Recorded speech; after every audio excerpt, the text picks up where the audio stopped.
screen, I guess. And then I'm going to start by saying, good evening, everybody! Welcome back to Apotheosis, a Pathfinder 2nd Edition homebrew campaign. Lurking in the darkness, I am your host and game master, Mick Holmes. Tonight's pile of corpses includes Sean, playing Grey Song of Alaneth. Nature shall be transcendent. I have Eric, playing Zachris the Strong. This one is called Zachris. I have Aaron, playing Chauncey Hockenstone. I think there's something wrong with the toilet. The water tastes funny. I have Eric playing Nuntium Cranari. We shall reclaim our faith from the gods. It's And gonna be Rich. hard to follow him up every time. We'll reclaim our faith from after what Chauncey said. Yeah. And Rich playing LK Forgnath. What a fascinating phenomenon. I wish you didn't say that right after Chauncey either. Tonight we are sponsored in part by Roll20 Spotlight. Check out roll20.net. You guys, I mean, it's what we use. We have maps by Gabriel Pickard. I don't know how to pronounce his name. As well as music from filmmusic.io and Will Savino. Links to those guys can be found down in the description. And I highly suggest you guys check them out because they have amazing stuff for your own games. Tonight, our recap is that our adventurers have been traveling in the further planes after they were snatched up from their home on the material plane in some place. You guys met Tsutsuya, a traveler of the plains, as well as Glob, a sentient ooze that you guys made sentient. You've been traveling, following Tsutsuya to the city of Iefre, where hopefully you can find some answers to your predicament. Tonight you will be stopping in Dinmadaradoom, a dark and mysterious plane. We begin with you using the Lantern Roamer item to transport yourself into this strange, dark dimension. To describe it for you guys, as you sort of take your first breaths in this area, you feel much colder. It could just be because you came from a very hot plane, but you feel almost like this cold comes in through your lungs and into you. It's very dark, shadowy. You stand on a rock ledge. It's sort of a cliffside that stretches beyond vision. Down further to your side, there's some narrow cliffs that seem to switch back their way down the cliffside. Everything is muffled in the sounds. As dark and dreary as it seems, Tsutsuya sort of stretches her back and goes, "Oh, it is good to be back." This is your plane of origination, then? Oh, no. Dinmadaradoom is not exactly a pleasant place to be, but it is, well, a place I have spent much time. There are many other portals to other planes, treating this as a nexus. And tell me, what are the characteristics of this plane? Well, Glob, could you? And Glob is like, "Oh, yeah, I forgot I could do that. Let's see. Well, it seems like you guys are undead." I'm What? sorry, what? Yeah, well, this place is, majorly, negative dominant. It's all, like, full of negative energy, and you guys are alive. So, it's trying to, turn you guys into undead. But Well, the lantern... don't you worry about it being that negative, because as it was before, I was able to bring the positivity to the group. I don't know if you're supernaturally positive, but I like your style. Zachris will start kind of feeling himself to see if he... Zachris knows your bones. Zachris alive. Well, to the plane, it seems to think you're undead, or at least it's trying to make you undead. Magic's gonna treat you like you're undead, so don't use any Anuntium's magic.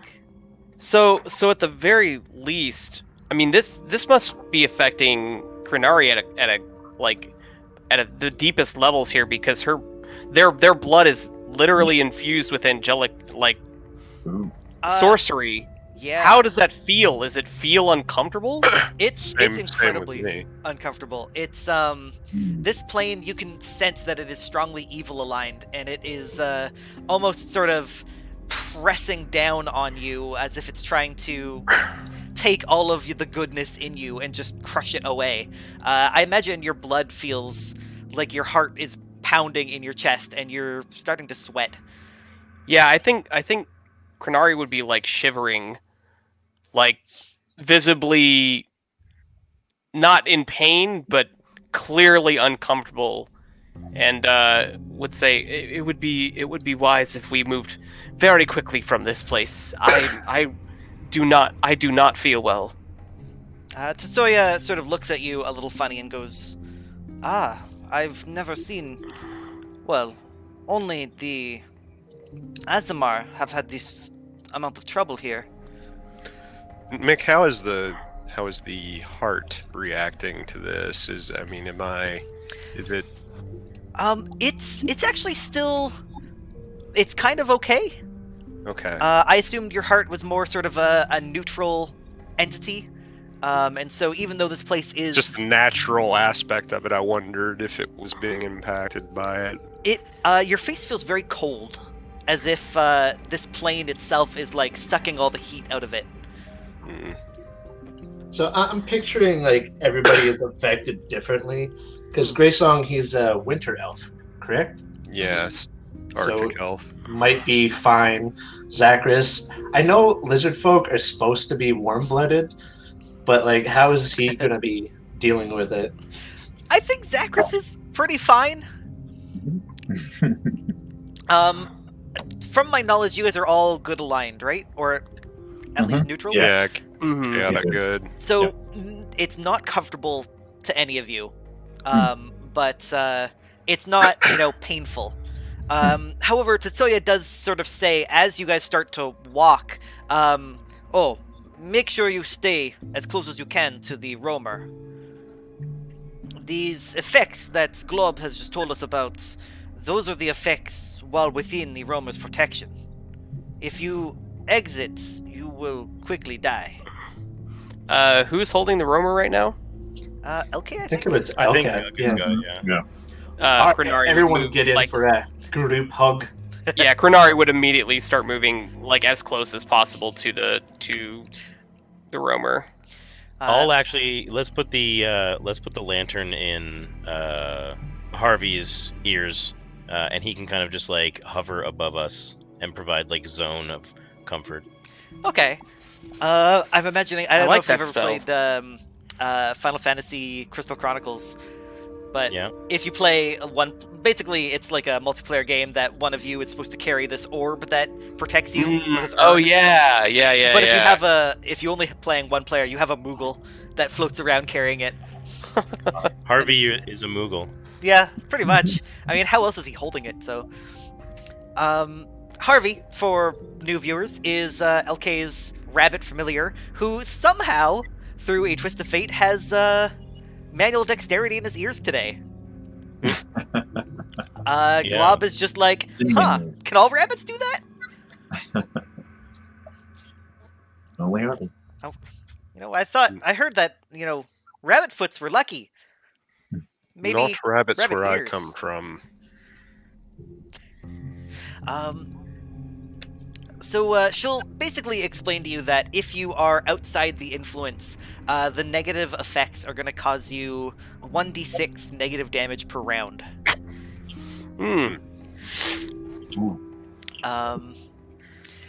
So you guys can start heading towards the switchback roads. Tetsuya sort of points off in the distance and says, "Luckily, it is not too far. It is only 2 days' travel."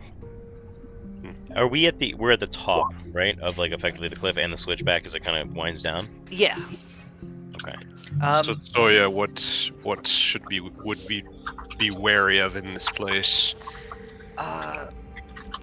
Well, the people here are Well, I should tell you the story of Dinmadaradoom.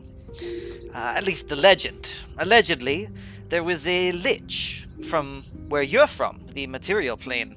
He created a world within his phylactery, where the souls he collected waited to be consumed. The city in the center of this caldera is supposedly where Dinmadara's soul exists. That is the legend, at least. Creatures like us, living creatures, are not able to pass near the soul-swallowing rivers without dying, no matter how strong our roamers are. The city floats atop a lake of soul-stealing water. My suggestions for you is do not drink any water or even go near it. Except for any water you have in your packs. And the townsfolk often have water for mortals like us passing through. The people are quite nice. They're ostensibly Dinmadara's souls. They're not entirely all there. They seem to sometimes barely register what's going on around them. They speak, but it's hard to have more than a short conversation. From what I understand, they're supposed to attack mortals and gather souls for Dinmadara, but since the only visitors to this place have roamers, they can't even touch us, so they stopped trying. Our troop, the troop that I was, that I split off from, they stayed at the inn just the other day in a mining town near here.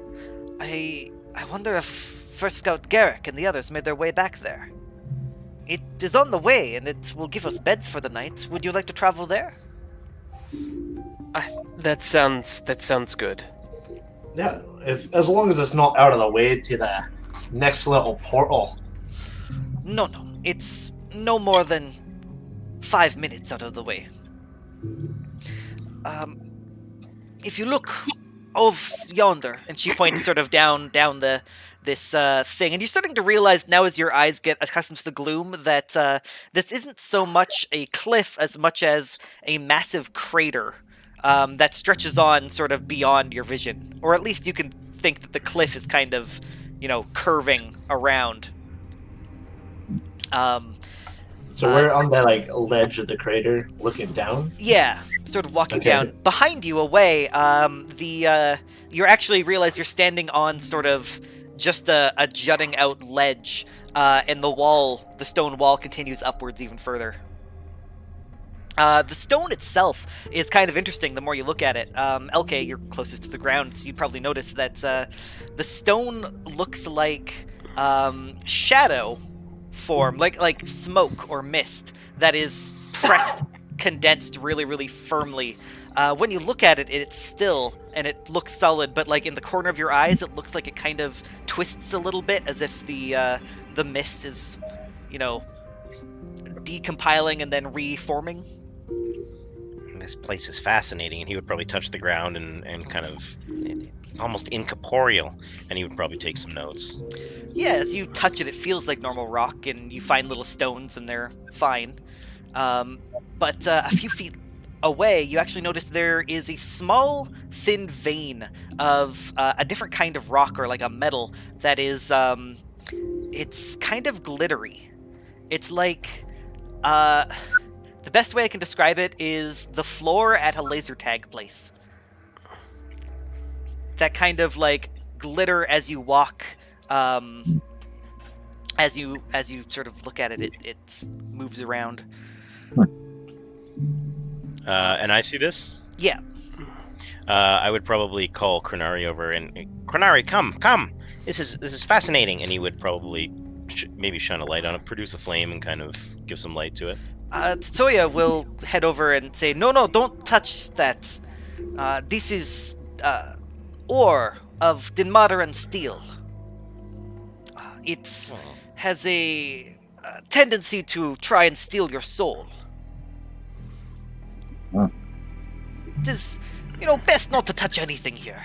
Is it sentient? Where in is it just, is this whole plane alive? No. This plane, I only know the rumors, but it is a lich's phylactery. The whole plane. That is what I understand.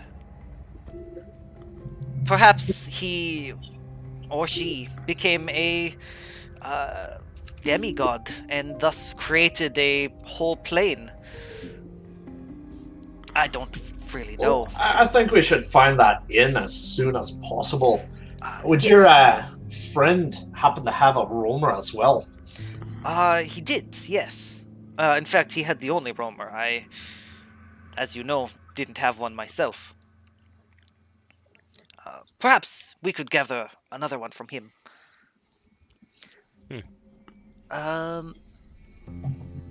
Yeah, is there anything else you'd like to do from atop this sort of cliffside? I know that you guys are pretty hurt. I don't know if you want to sit down and take a couple minutes to... Do we see any kind of movement anywhere, like animals, or hear any kind of sounds like that? No. You definitely don't hear anything. It's like even your footsteps are muffled. But you don't spot... You do spot a little bit of flora, like, dead bushes. As you look at them, they're very brittle, and it almost looks like while they're still alive, all of their life has been sucked out of them. They're kind of gray and almost petrified, despite, still being alive. That is probably something that disturbs Greysong a lot. Not disturbs, but, is anathema. Yeah. Yeah. Zacharias could use some rest. Because I'm at half health, so. Yeah, do you guys want to take a little break? Maybe Chauncey makes some medicine checks? Yeah, well, before we get actually taking a break, why don't you let me see those little cuts and bruises you got going? Yeah, Crenari is still going to look like they're normally very composed, even when they're hurt. But now with this basically like a blood plague they have going on, they look absolutely pitiful. Like they're very despondent, kind of looking around, not very focused. And on top of just being in a very bad state, physically. Right. Yeah. You Well, kind in of that see case, them look a lot older and kind of more of maybe a little bit more of the actual feelings that they don't typically show. I imagine your head is just shiny with sweat. Yeah. There's definitely a glisten there, a cold sweat going. Well, in that case, I'm taking care of Crenari first. Yeah, LK would probably hear you speak about healing and rest and the possibility of health back, and he would suddenly realize that he had been staring so deeply at the surrounding area in his notes that he took no notice of himself being 13 of 35 hit points. I saw that. So, Crenari, I think I so actually Chauncey, accept that. perhaps you don't understand orc physiology? No, this can totally be related to the situation here. You could be literally trying to apply, patch wounds, and the blood just won't clot. It just doesn't seem to take appropriately. Yeah, I wasn't here last session, so I don't know what actually damaged you. But I'm just since it's cold, I'm just making you some hot tea. But when I guess I bring it over to you, I just kind of spill it on you. Oh no! So what does that actually do? Does that just not work, or it's not a critical failure. It's not? I literally can't if the DC is 15, right? I think if you roll a natural 1, you get 1 worse. Oh, so if we are doing the critical failure thing on ones, then I deal an 1d8 damage to him.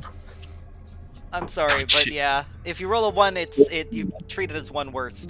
So even if rolling a 1 would be a success, it turns into a regular failure.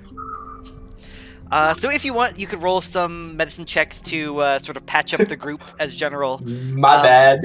And while you do that, if you want to also roll the 1d8 for shanking Crenari.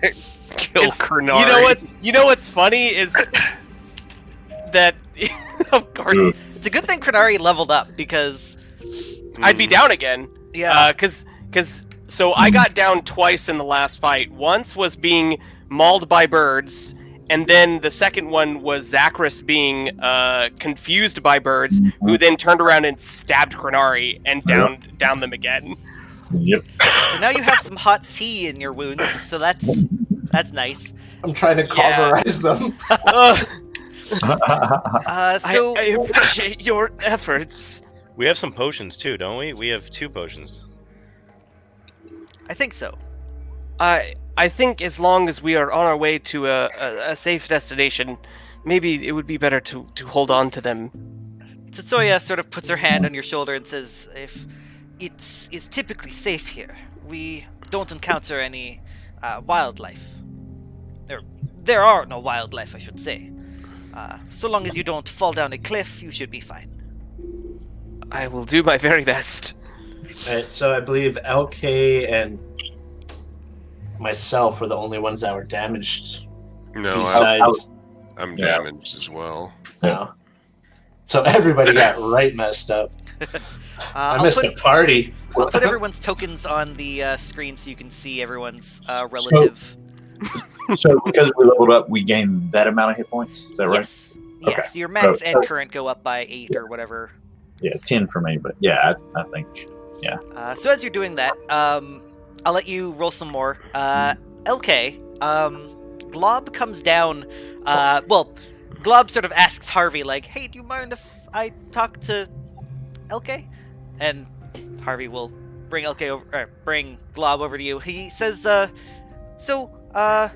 don't want to sound rude, but I'm confused. When you left the last plane, you did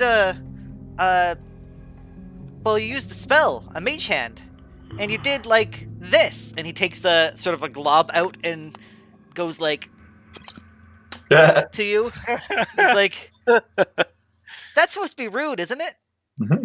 Well, it really depends, I suppose, where you're from and how you might read it. I don't know that everybody would consider it rude, but I think and he would almost like look to Chauncey for like backup. He's like frantically kind of looking back and forth. Oh, Chauncey's doing the double one. He's really into it. He's like, "I like this guy. Booger, you my new best friend. Is that what I should do to people? 100% all the time, every time." Well, like, again, Probably there is context. Not necessarily look to Chauncey for social advice. Oh, yeah, no, I know he's a sociopath, but maybe I am too? Well, that would make some sense. You are, after all, born of all of us, I think. Huh. Thanks. Do I call you Dad? No. Dads? I think he prefers Daddy. No, because I existed before you. I think I'm a million years old. Well, I can't count above that. You're starting to recall things from your past. No, but, I think I could carbon date myself. That's a interesting. useful skill. Yeah, it's a good thing that LK knows about that. LK's trying to like recall when he read about carbon dating in his studies. Huh. Fascinating. Maybe you don't. Anyway. Maybe he did. Let's keep going, everybody.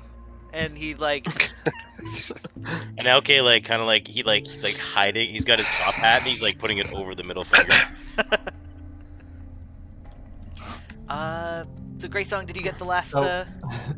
Yes. I don't know how I managed to only hurt Crenari, but I like aced all the other medicine checks.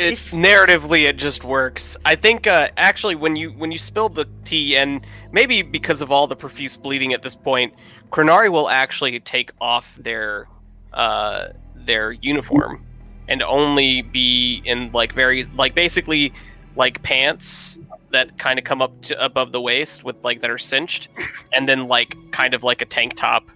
But yeah, we'll like carry off or put their coat like off to the side in some way to like try to keep it from being ruined any more than it is. They're actually because it's their uniform.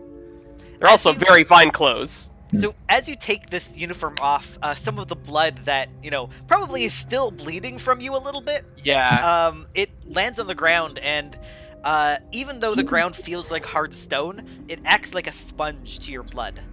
Hmm. And your blood is just almost gone instantly. Not Yeah. like from you, but the stuff that drops down. And you Right. don't think that that's a good thing to put your wound on. Yeah. I think they're gonna not sit down again until they get to a place where they can be put on like a table or something. So I will put you guys onto exploration mode. What kind of activities do you guys want to do as you progress? I will pull out the spyglass that I scavenged from the trash world and do some scouting around ahead of us, Yeah. just to kind of make certain that the area ahead, that where we're heading, is safe and sort of the best path forward, what have you. For sure. Now, keep in mind that scouting does make everyone move at half speed. I still think it's a good idea because if anyone accidentally steps on any more of that metal you brought up, Right. probably a bad thing. Yeah, so I won't even make you roll anything. You do find, a couple veins of this stuff that you have to, climb down 2 or 3 feet to avoid. But it's not that difficult. Is the exploration mode text fuzzy for anybody else? No. For some reason it's fuzzy for me. Maybe just let me try refreshing. Yeah, it might be because this text is on the image. It might just be the image hasn't loaded for you yet. Gotcha. What is Zachris doing? Zacharias will slip on those tracker's goggles. Yeah. And then try to use, I guess, sense direction. I'll try to help try to orient, based on landmarks that I can see of trying to stay going in one direction, because it's probably, we're probably going around things and over things, so that I can try to gauge that we're heading. And for sure, it's dark, so it's difficult to really tell where everything is. How much does it? It gives you a +1 with the tracker. +1. Yep. Okay. Yep. +1. So that is a secret survival check. Roll. Yep. Survival. So yeah, I got +7, so +8 with the goggles. Yeah. So you progress pretty safely, at least you think. I will tell you the results. Chauncey, what are you I think it's been settled that I'm treating wounds for everyone. Okay. Yeah, I guess you can treat wounds while traveling. So if you want, you could, make a medicine check to treat Crenari again. If Crenari doesn't mind. I might have to use that hero point so I don't kill him. I think unless this is just to help progress us through this event, I think they would say no, until we're in a place that is more safe. That's fair. Crenari, you want to? Zacharias will try to protect Kanai. So. Could I utilize this ailment of mine to sense direction in the way that I basically what feels worse to go toward and what feels better, and maybe a sense of direction that way based on Satoya's information. Yeah. What is your survival bonus? Because this is another secret survival. It's a +1, so That's it's supposed not to be good. But would this be more in the magic realm? Yeah. I'll say, what is your religion? My religion is 6. Okay, I'll roll it with the +6, but the DC is a bit harder. Unfortunately, you are kind of middling to assist Zacharias. I didn't use that 18, unfortunately. I re-rolled with the GM screen. Oh, okay.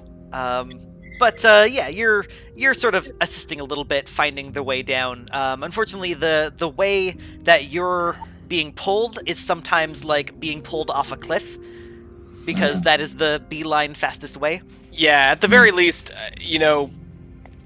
this will like indicate like some other information about like, oh yeah, something very bad could be in that direction. Keep on this path. Yeah. But yeah, I mean, Canari's at 4 hit points and is like You're messed up in a bad way. So you're still messed up enough that you're not, at least Yeah. at the very least, not communicating to Zachris as well as you could. yeah, I would imagine that this would be very distracting. I mean, your blood, it's like I don't know, your whole body feels very bad. And Zacharias will keep an eye on Canary just in case she slips or something, so that he can. Did Yeah. I Based guess on how she in looks. like conversation, like Renari would ask Satoya, like, you mentioned Asimar having difficulty in this place before. Did you have more to say about that? Was there anything specific that happened to them when they were here? Well, luckily, the Roamer protects even the most extreme of cases. The Azamar were fine, but it seems that they were feeling much like you, quite sick to their stomachs, which is strange because some of them do not have stomachs. I'm certainly learning new ways to feel in this particular way. I can understand why they would say that. I'm very sorry to have brought you to such a place. I will endeavor that we rush to the inn as quickly as possible.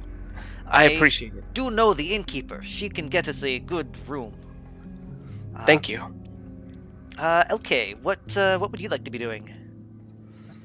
I think LK is going to be.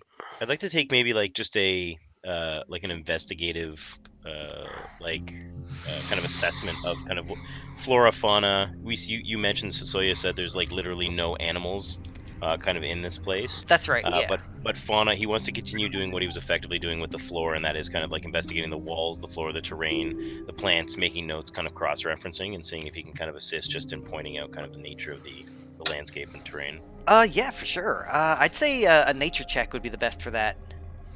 Can I give myself guidance? Yeah, for sure.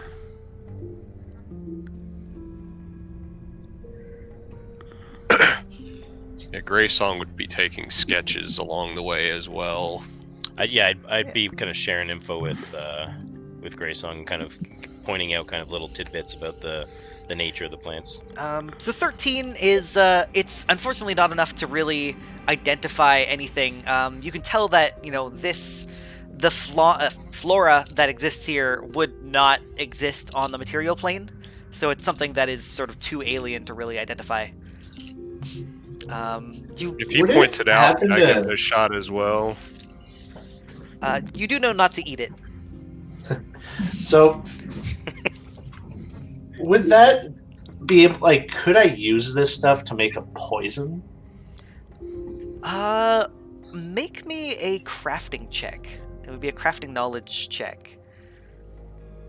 Since he had pointed it out to Ooh. me, could I also check into the nature of it? Yeah, for sure. Yeah, if it's trying to steal people's souls, like this whole area, like that would probably be useful as a weapon. LK's notes, Greysong's insight, Chauncey's crafting. What do we come up with? Brainstorm. So what happens is, you do find some plants that have these sort of strange nettles, and they seem to have a little bit more color in them. You're not sure exactly what you can do with them, but you think that they would be useful for poisons because they have this sort of life to them that is kind of almost virulent, if that makes sense. What I'll say is Greysong, you can tell that this is alive despite everything sort of taking it away. It's like a soulless plant. And Chauncey, you can tell that this soulless plant could probably, with that 20, I'll say that as you're going, you're treating Crenari, but you're also like taking clippings. I'll say you get 15 gold worth of poison accessories, poison materials. Material. Yeah. and you can put that towards a poison later on. As you guys progress, Zachris, Greysong and Zachris, you guys are sort of scouting and watching. You spot a river, sort of flowing. It's only a stream, really, only like a foot across, going from a crack in one of the cliff sides, sort of down, winding, and then sort of falling into a pool, and that pool must connect to like an underground spring because it doesn't extend beyond that pool. It looks a little difficult for you guys to travel around. You guys are going to have to figure out a way to either climb up and around it or down and around it, or just leap over it. However, on the opposite side of it, there is a body. It is curled up with one hand in the stream. And you can't really tell the race of this creature yet, because their sort of cloak is over them, but their hand is just gray, as if the water had soaked it up. Tetsuya looks and goes, I have never seen a corpse like that before. How far away? So I'm going to say about the river's about 50 feet away from you, and the corpse is like right there. I'm gonna call Harvey, get down here, and I'll have Harvey kind of fly down to me. I'll take the lantern back from him and see if you can get a better look at the body up there. Okay. I'd be careful of sending your little furry friend out of the protection of the lantern. So it's 50 feet though, right? How far does the lantern extend? Also 50 feet. So Yeah. Okay. yeah. As Harvey goes about 30 feet away, you can see almost physically the fur on Harvey's ears sort of wilts a little, and he flinches back, like probably flying, and then just like flaps backwards. What does he like feel? Like I specifically have an into his like an empathetic connection with him. Like, what does he feel when that happens? It feels cold, like it is sucking something out of you. Mick, how much water is coming out of this crack? Not too much, like a tap, a typical kitchen sink. Could I take Ray of Frost and basically freeze that opening closed? Yeah, Ray of Frost is a cantrip, right? It is. Make me a nature check. Nature is primal. Yeah, a nature check.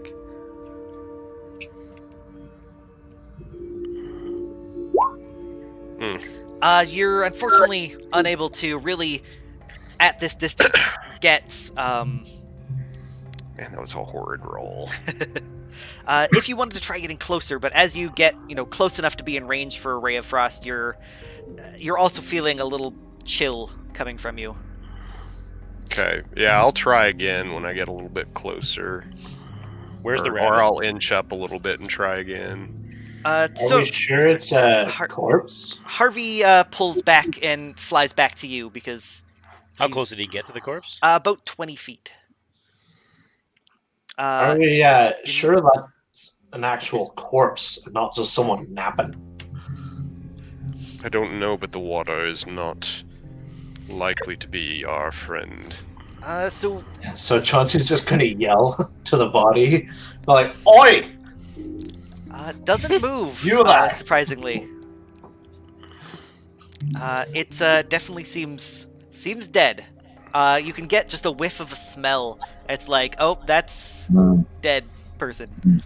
Greysong, as you get a little bit closer, so you can get like the proper brunt of the blast. Make me another nature check and also a fortitude save. Oh, okay. Man, what is up with my rolls? Jeez. Fortitude save. You had a good one earlier. Good gosh. Luckily, that is good enough. At the 20-foot distance, you just barely, pull away before it sort of sucks essence from you. Yeah, that was a 2, a 4, and a Another 2. Oh man. Again, I apologize for my phrasing. What the water does? The water affects them that way, or the corpse? The water. Okay. Interesting. Man, And there's a way. It looks like a way around it if we need to be. Yeah, one of you would need to make an athletics check or something like that to. I'll look at it. Yeah. Sorry. Yeah. On your sheet, the very top left, there's a sorry. GM button. I turned Yeah. it on because I was rolling from your Oh, sheet. got it. But Zacharias rolled a 26, so you easily, climb up and around and can take a rope and sort of hoist a safety area for these Okay. people. Okay. I won't have the rest of you roll anything. You can slowly make yourself around. So if you'd like to follow Zacharias, you can make it to the other side. Before we do that, I'm still interested in this body. Does it look like it's a fellow traveler or a designant of this plane? Do you ask Tetsuya? Hey, Toots, do you recognize this fella? She kind of looks at you like, I'll get your nickname right properly later, but oh, I never realized Tetsuya, Toots. Oh, that's really good. Toots. She is going to realize this and be like, oh, it's actually quite clever. I'm surprised. No, that is not a native of this plane. The natives are much like the stone below you. They are ethereal. That is a dude. well, I don't know about you guys, but I don't feel comfortable leaving a fella like that. I do have a grappling hook and some rope. I don't want to get close, but I do want to get him away from the river and give him a proper burial.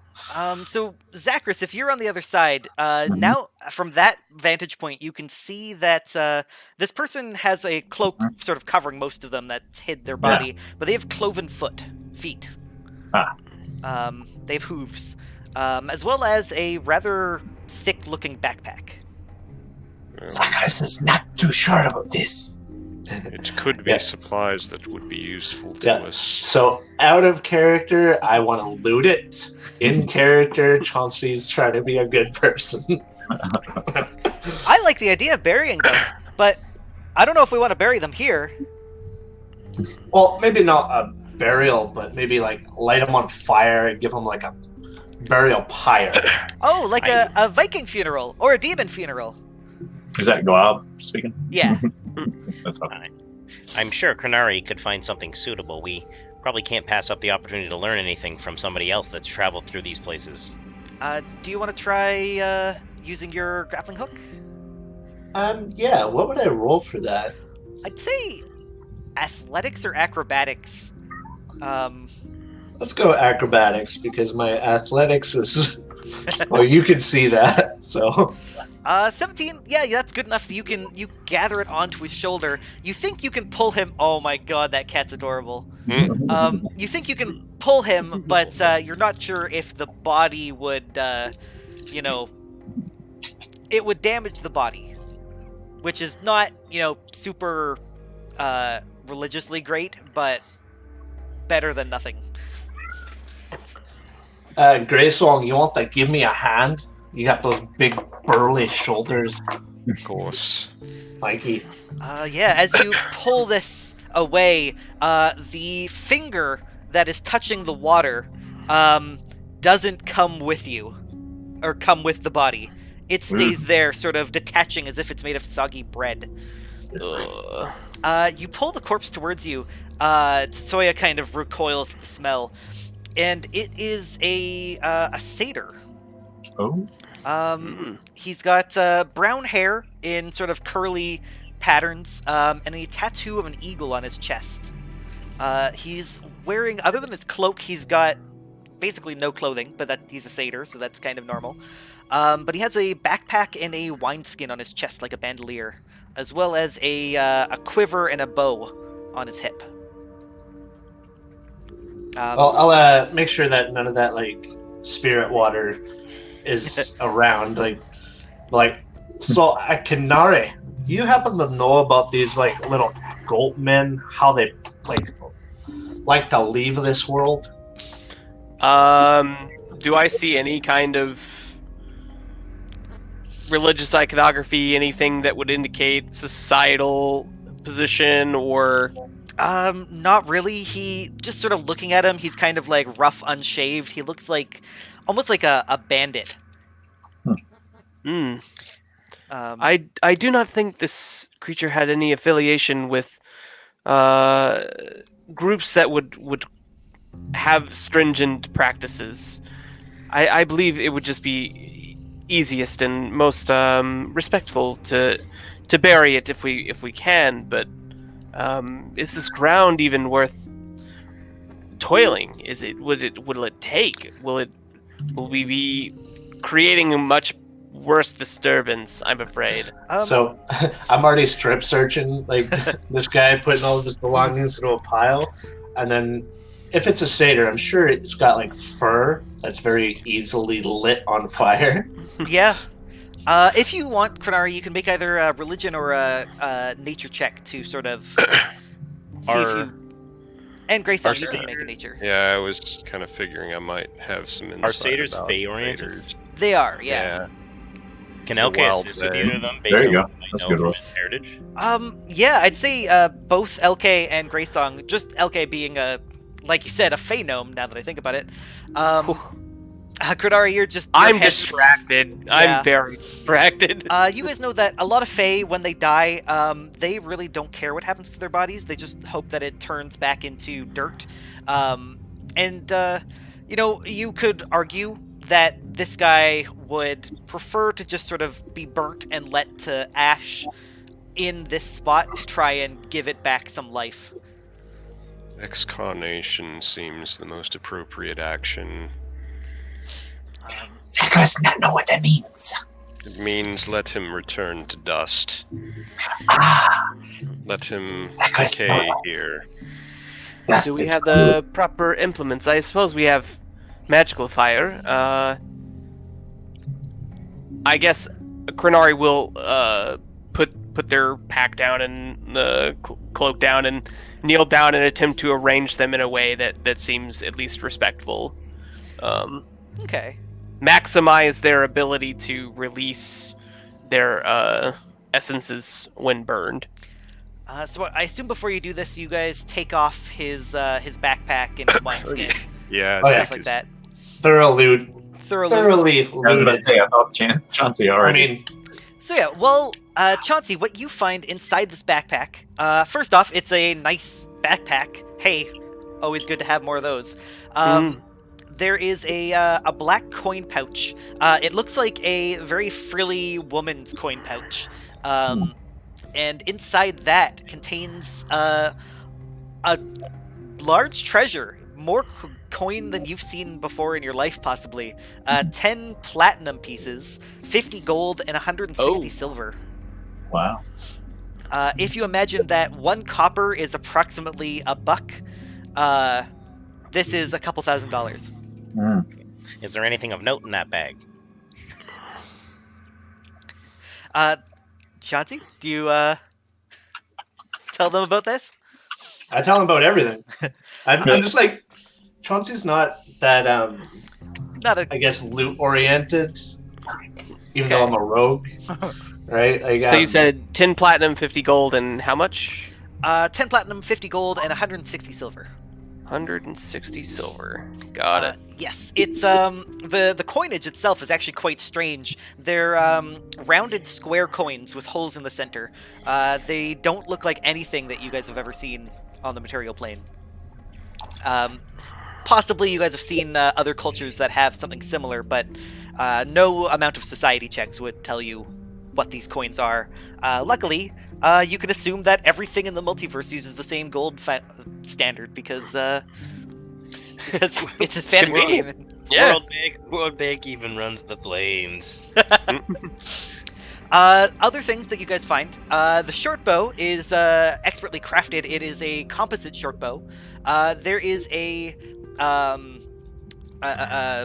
arrow holder thing. Quiver. Thank you. It has 12 normal arrows and then 1 arrow that is black shafted, and it has blue feathers in the back. There's a potion bottle. It feels full when you hold it, but it looks empty. And on this guy's wrist, before you burn him, is a bracelet of dried interwoven leaves. It looks like it should fall apart, but as you look closely, Chauncey, you spot that it has the same symbol that the lantern you're carrying has.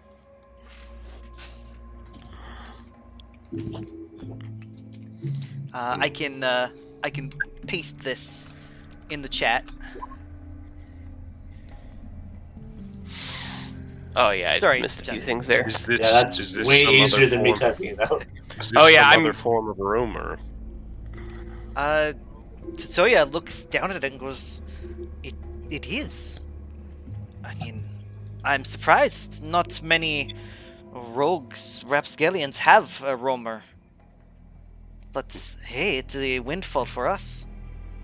Perhaps it's like a scout of some sort. Instead of going around with a big glowy lantern, it's more of a personal touch. That is quite possible. Let me look at this a bit closer. And she looks at it and sort of turns it around. She says, "This is strange. Most roamers are made from specific components. This one looks like it is a different item that has been enchanted with a roamer's powers. It is not something I know existed. Well, in any case, this is a known as a hunter's bane."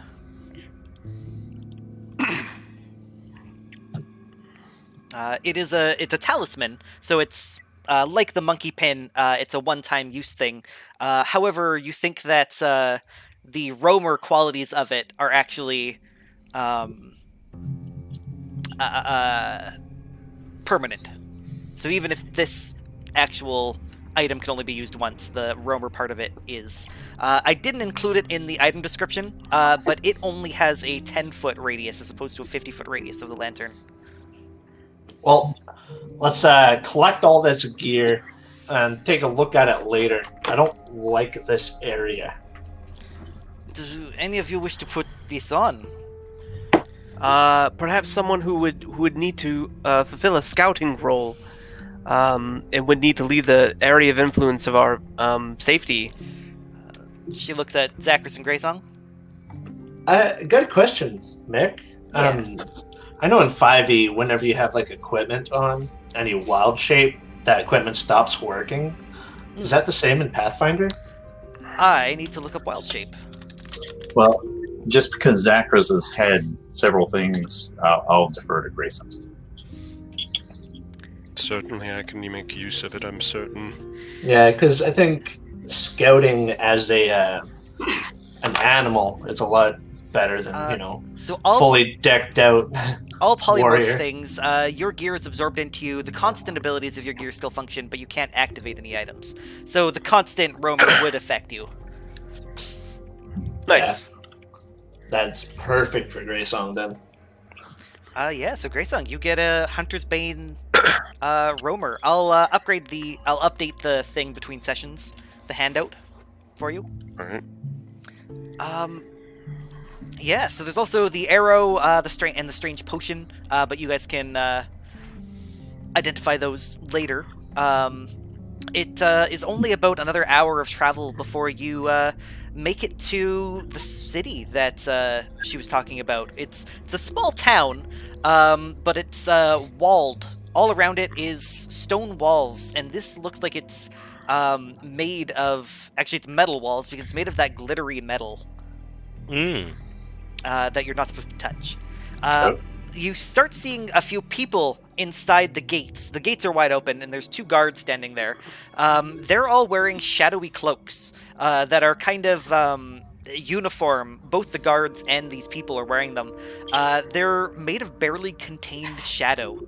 As they move, it floats, flitters like smoke before settling back into a solid form. Their eyes glow, and they keep their heads down and don't really look at you. LK, you were saying something? Sorry, no, I just didn't mute my mic. Do we recognize what type of race they are? As you look closely, they look vaguely humanoid, but you're realizing that it's almost like a mask. Like there's eye holes that glow, but you can't see a nose or a mouth or really make out anything. Tsusoya whispers to you guys, these are the souls of Dinmadara. Well, let's carry on. And she sort of chippers. No. What? And she walks up. She walks, forward, and she's chipper, and she sort of nods to the guards, and they take a few seconds, but eventually nod back slowly. And she turns to you guys and says, "Come, let me show you the inn." Follow. All right, lead the way. As you progress through the town, you spot a number of low buildings. Everything is quite shadowy and quite it's hazy, I'm gonna say. Give me 1 sec, because I have a bit of a handout that I need to prepare. At least a description picture. While we're going, these guys all look very shadowy and how dangerous do they look? Not very. They move very slowly. They definitely aren't moving to attack you or look like they're watching you. They seem to be townsfolk going about their day. You noticed a few of them carrying the 2 guards were carrying spears that were made out of that metal, and a few of these guys are carrying baskets and mining tools out of the same metal. Interesting. They seem to be able to touch the metal without any adverse effects, and he would look at Tsusoya and kind of raise an eyebrow. Yes, they use it as their building material. It is the primary thing they mine here. It is a quarry somewhere around, though I don't suggest going in there, as there are many uncovered veins of the stuff. Perhaps something the natives have genetically that protects them from it. And he would just take down some notes. Yeah, this place seems like a ghost town. A few people sort of watch you dully out the windows of their homes. The buildings are made of regular stone, but they all have the window shutters might be made of that metal, and the rooftops are made of the metal. You probably passed by a metal flamingo somewhere. Grain, I think. You spot a few buildings. There is a sort of a town shop square where you notice a few basic shops. A few people are going around trading goods. Most of them made of this metal. So are there any colors? Everything seems to be gray, black, that kind of thing. Is that what we're seeing, or are there? Yes. It is very gray. There is a little bit of color. As you move a bit further, you notice a forge.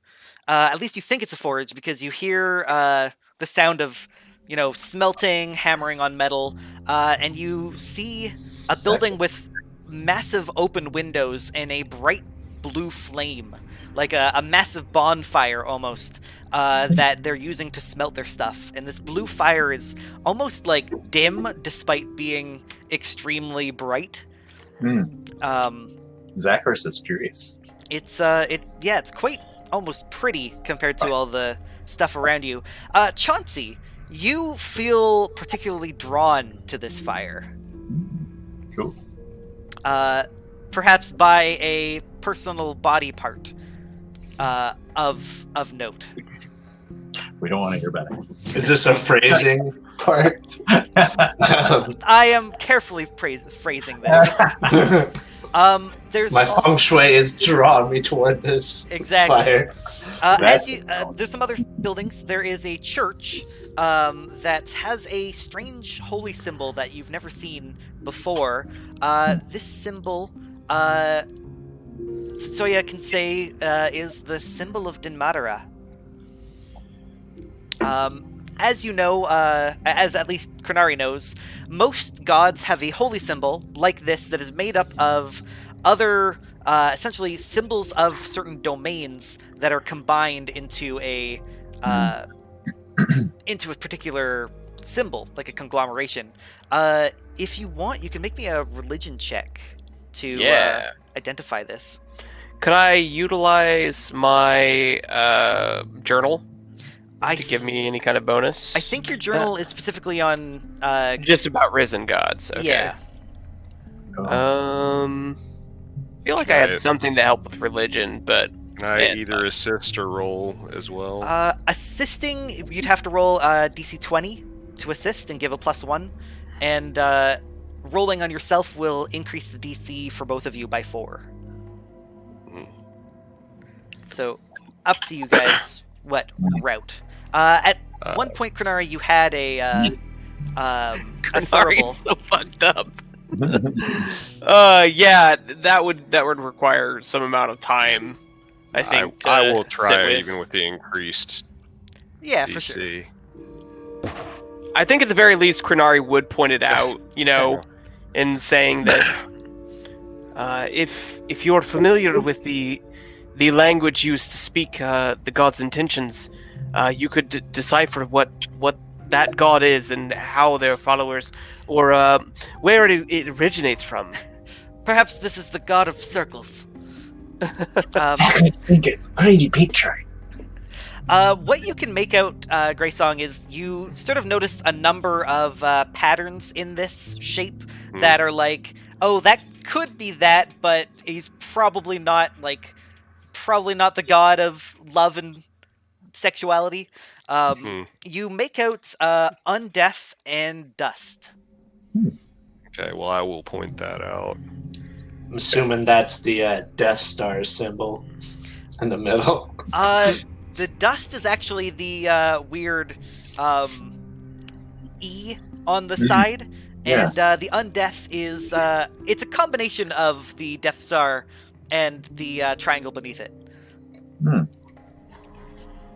But there are a number of other sort of sigils that you could hazard guesses, but you're not sure. I will sketch it regardless, as well as sketching some of the denizens and the buildings and such. Yeah, for sure.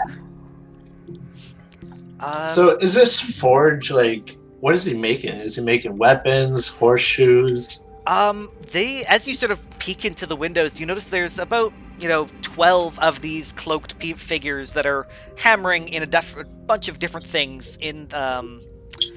They're creating a whole bunch of different things, and they seem to have a central fire with a bunch of forge equipment surrounding it. You see, Does the if there is a window, is there any heat coming out of it? Because you said it was a blue fire. Yes, it is extremely hot. Okay. From where you're standing, it's noticeably warm, but the guys inside must be burning. Is there a door, or is it open, or what? There is a door made of the metal, but it is open. Oh, okay. Yeah. They do have weapons along the walls. Yeah, Zachris would be very interested in kind of start walking in. One of the guys who is sort of hammering, he seems to be almost like the leader, sort of turns to you and goes, mortals, what can I do for you? This one is called Zachris. Do you have pointy things? Not for mortals. I am Zachris. Or this is Zachris. No mortal. So he's actually working on a dagger right now, and he'll take the dagger. It's not fully sharpened yet, but the pommel, he's wrapped it in leather. But he says, "Touch this carefully." Okay. And holds it up to you. Well, yeah, he'll reach out. As you do, reach out and grab it, or do you touch it carefully? No, I'll just kind of barely touch it, just kind of. I'm kind of curious, but even through the leather, it burns you like frostbite. Oh. You pull it back, and all the scales have fallen off that part of the finger, and leaving the. I'll kind of lick it. This is not for mortals. Check the bazaar. There's often mortal leavings. And he sort of turns back to what he's doing. Okay. All right. Chauncey, this fire is looking very intently at you. Like it's alive, or Like it's beckoning you. Like it's maybe not alive, but at least a collect call to something that is alive. Within you. Would you like Alright, to? so I'll get as close as I can. Like you said, it's really uncomfortable inside. It is. It is, grossly warm, but you can stand it as long as you're, 10 feet away. Alright, so yeah, I'll get about 10 feet away, looking about the room, trying to stay away from that metal as much as possible. But yeah, I'll go in and just like check the place out. Like mostly if it did come to blows, like the best way. I don't know if there's like hooked hammers, like blades. Yeah, there's even the hammers that they're using seem to be all the same metal. So looking at Zacharias, you can tell that any of this or none of this would be useful for you. But as you get closer to the flame, it's you hear something. None of the rest of you hear this. Just Chauncey. And you hear a very familiar voice that says, "You imbecile! Do you think you could escape my grasp? You will pay for your insolence." So I'm like looking around, like, where is this coming from? "The fire, you imbecile! You slug!" Alright, so I'm looking very intently into the fire. But like, is that who I think it is? "You are not where I left you. Where are you now? Explain, dog." Well, it's nice to hear your voice, Mozzie. "Oh, How I you am doing? sure it is. It's that Rakshasa girl trailing behind you, isn't it? The both of you will be incinerated for eternity." Is Chauncey talking out loud? Yeah. Okay. So, like, do I see anything in the fire, or is it just a voice? It's a voice, but the flames flicker in such a way that you can tell that this is Mazzy speaking. It's not like a full, 3D Mazzy face, but it's definitely a, only from your angle. So the rest of you notice that it's flickering, sort of in time to something, but Chauncey, you can recognize a face of a demon. Well, I'm definitely going to give her a big old hug. Please make me a fortitude save. So he's walking to the fire? Yes, but stops himself before getting too burnt. All right, that's good, because Zacharias would try to. Oh, honey, baby, I missed you. You know how long I've been looking for you. Chauncey is strange in head. Help him. And I'll grab Chauncey and start dragging him away from the fire. What exactly are you seeing, Chauncey? Don't you see her? Beautiful woman, nice and curvaceous. Curvaceous? You think Exactly. curvaceous? Keep dragging him towards the door. You think curvaceous is enough to make me not incinerate your body forever? You need to come up with better compliments than that. Alright, so I know as a fact I can't fight Zacharias on pulling me away. There's no chance of that. But I will put up as much of a fight as possible. Yeah, I'd say you'd be able to get, a few more sentences in. I'm staring intently at the fire, seeing if I can make anything out that he's seeing. Make me a perception, Graysong. I'm better than that than I was last week. I think everybody is better at everything, because you get a +1. Oh, Well, nice. Yes. Okay. You don't see a face. What you see is for a split second, a connection, a magical connection from this fire to what you can only imagine is hell. You are 100% certain that Chauncey is speaking with a demon. That demon, you can't hear, but does say, Chauncey, you are not where I left you. Explain. Where are you now? So, like, I'm fighting with this big lizard man, kicking. Probably one of my slippers fall off in the process. But, it's like, I tell you, it wasn't my fault. I've been trying to find you. Big feathery bastard pulled me away. You aren't on the material. You are elsewhere. Oh, this is interesting. Zachary will drag him out of the place now. I'm probably biting you at this point. I will saunter over to Kernari and to LK and kind of under my breath say, he is communicating with something in a hell. I just want to say demonic. one last thing. Before Chauncey is pulled out of earshot, the fire says, interesting. Perhaps I can make use of your folly. Your punishment will be lessened. Take care of yourself so as not to be ruining my property. You smell amazing. Krenari is actually going to point at the fire and cast Dispel Magic. Yeah. Can you roll me the spell? I want to do a counteract. So this is a counteract check. I just mostly want to try this. I've never done a counteract check. I need to look up how to do counteract checks. Yeah, because it's not counterspell, it's counteract. Mm-hmm.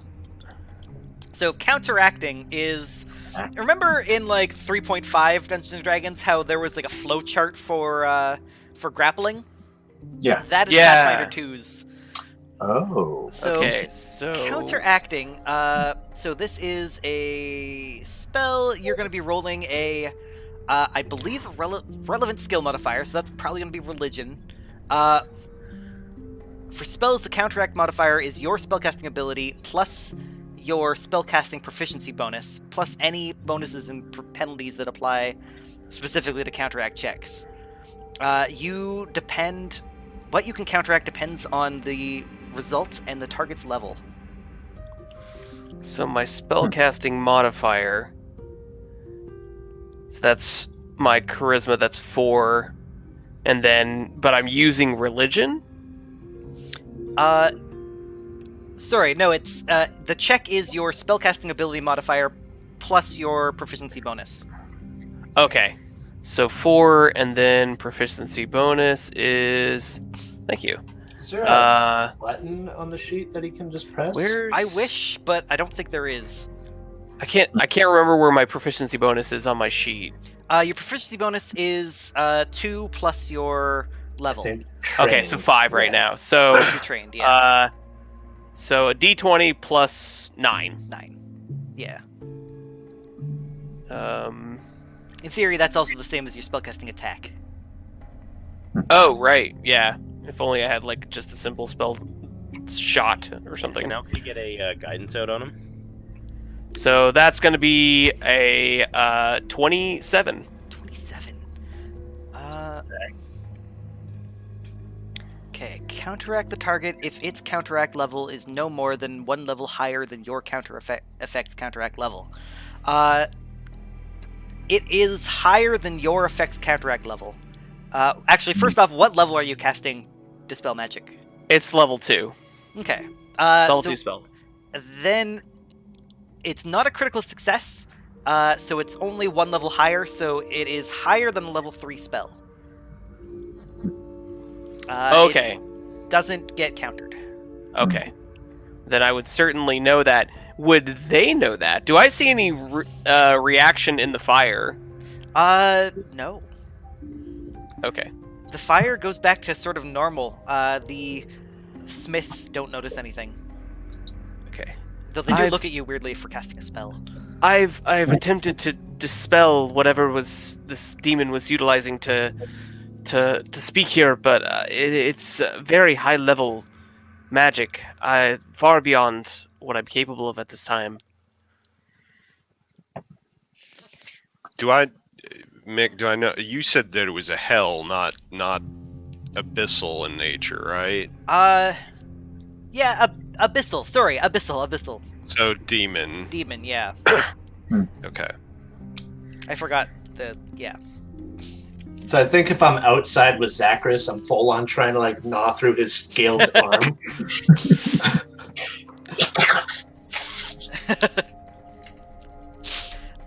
Soya sort of looks at you guys. Excuse me, do you care to explain what is going on? You started talking to a fire? So it's me, Zacharias, and Tetsuya outside? Yeah, well, I assume Graysong and the other two, you guys aren't that far. Yeah, I would have come right out and then gone right to Shanxi. Basically asking the same thing. Could you care to explain exactly why you're speaking to a demon that can cast very high level magic? You watched your language. She's no demon, she's a beautiful angel. Well, you're not that far off, I suppose, if you consider the implications of their magic source. See, Kanari gets it. You want to let go of me, you scaled. Zacharias, let you go.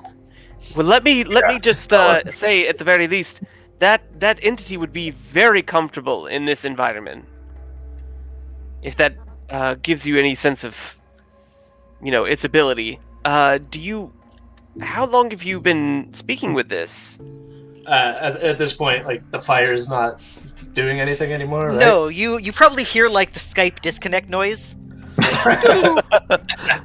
I'll just be, like, tossing things into the fire and be like, I'm just imagining things. Insight. How do I...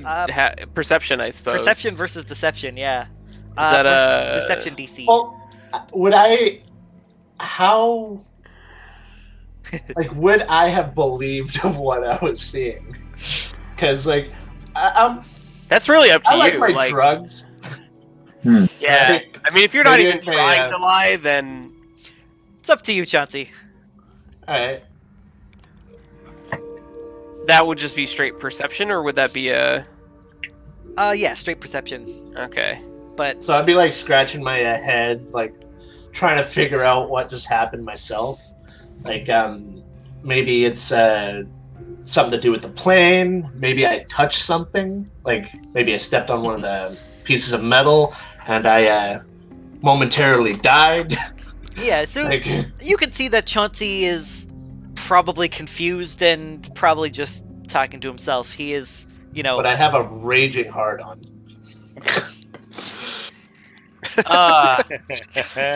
It touches the metal door and disappears. What a twist. So, yeah, Tetsuya is sort of looking like at you I guys said, comfortably. That's never happened before. I seem to remember I some think I need a nap. Let us go to the inn. I think we all need some rest. I may or may not have pricked myself on that plant. So yeah, it's going to abandon us. She's like, these guys are crazy. Did we witness Chauncey talk once before to a brazier? Not actually speaking to it. Okay. More so, I think, wistfully wishing about talking. Okay. So, you guys head towards the inn, with Tetsuya, but, you stop. You spot something. As you turn a corner, you see, something completely out of the norm for this area. A colorful red dress. A woman with beautiful auburn hair, elegant red dress, faces away from you as she sort of saunters down the street. Her hips swaying, moving the, sort of creating an illusion of wind behind her as she walks. You ever play Metal Gear Solid?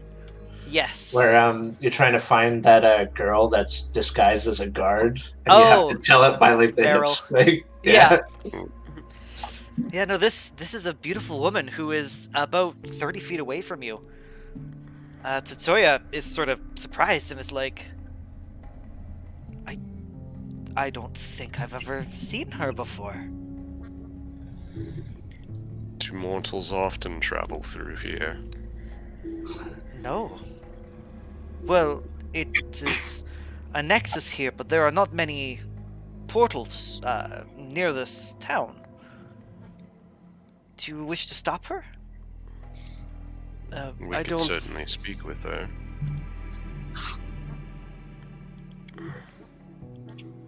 Zachary isn't concerned with scaleless women. Neither is Chauncey. Yeah, so she'll continue walking off unless anybody wants to say anything. Crenari would hesitate based on their current situation. Yeah, they don't feel very particularly keen to present themselves to anyone. Okay, the woman saunters off and turns around a corner without spotting you guys. Soya sort of, I am not certain, but I believe we just saw a psychopomp. Oh, what? What is that? It is a creature of the damned. From what I understand, when this plane was formed, a creature from the plane of death was trapped in the phylactery along with the souls. This creature is meant to guide dead souls to their afterlife, but they were trapped here. That said, I didn't think they presented as a beautiful woman. Whether they present as a beautiful woman or not, we would be fools not to speak with her. She may well have answers about how to move between this plane and the next. Are you sure about that? If what Put says is true, She has been trapped. she's trapped here. At the very least, they would have very interesting information, and I mean, to hear their tale, I would sure be worth our time. Tetsuya is sort of like, if you wish, there are. I worry that they might be hostile to us. For what reason? Only creatures of the damned are unreasonable. They have a goal and they must finish it. I do not wish to get in her way. Well, that's a very informed opinion you've got there. I think we should get to this inn, maybe make a fire, get warm. You'll know. I don't know about you guys, but I'm hungry. I'm bloody famished. Yeah, you guys, I mean, LK, you've got the lantern. Do you, well, Harvey has the lantern. LK wouldn't press the issue on following her. He would probably simply say it wouldn't hurt to get some rest and find appropriate lodgings, I suppose. Yeah. Okay. Only really concerned about helping Crenari. That is all I'm about right now. So you get sort of led through some rather tighter streets, passing some more, shadowy townsfolk, before getting to a rather unmarked, unremarkable building that has a little X drawn above it, sort of almost scraped into the stone. Tetsuya doesn't hesitate, and she just walks in through the door. This door is actually made of wood, that gray kind of dead wood. And inside is a rather decrepit-looking inn.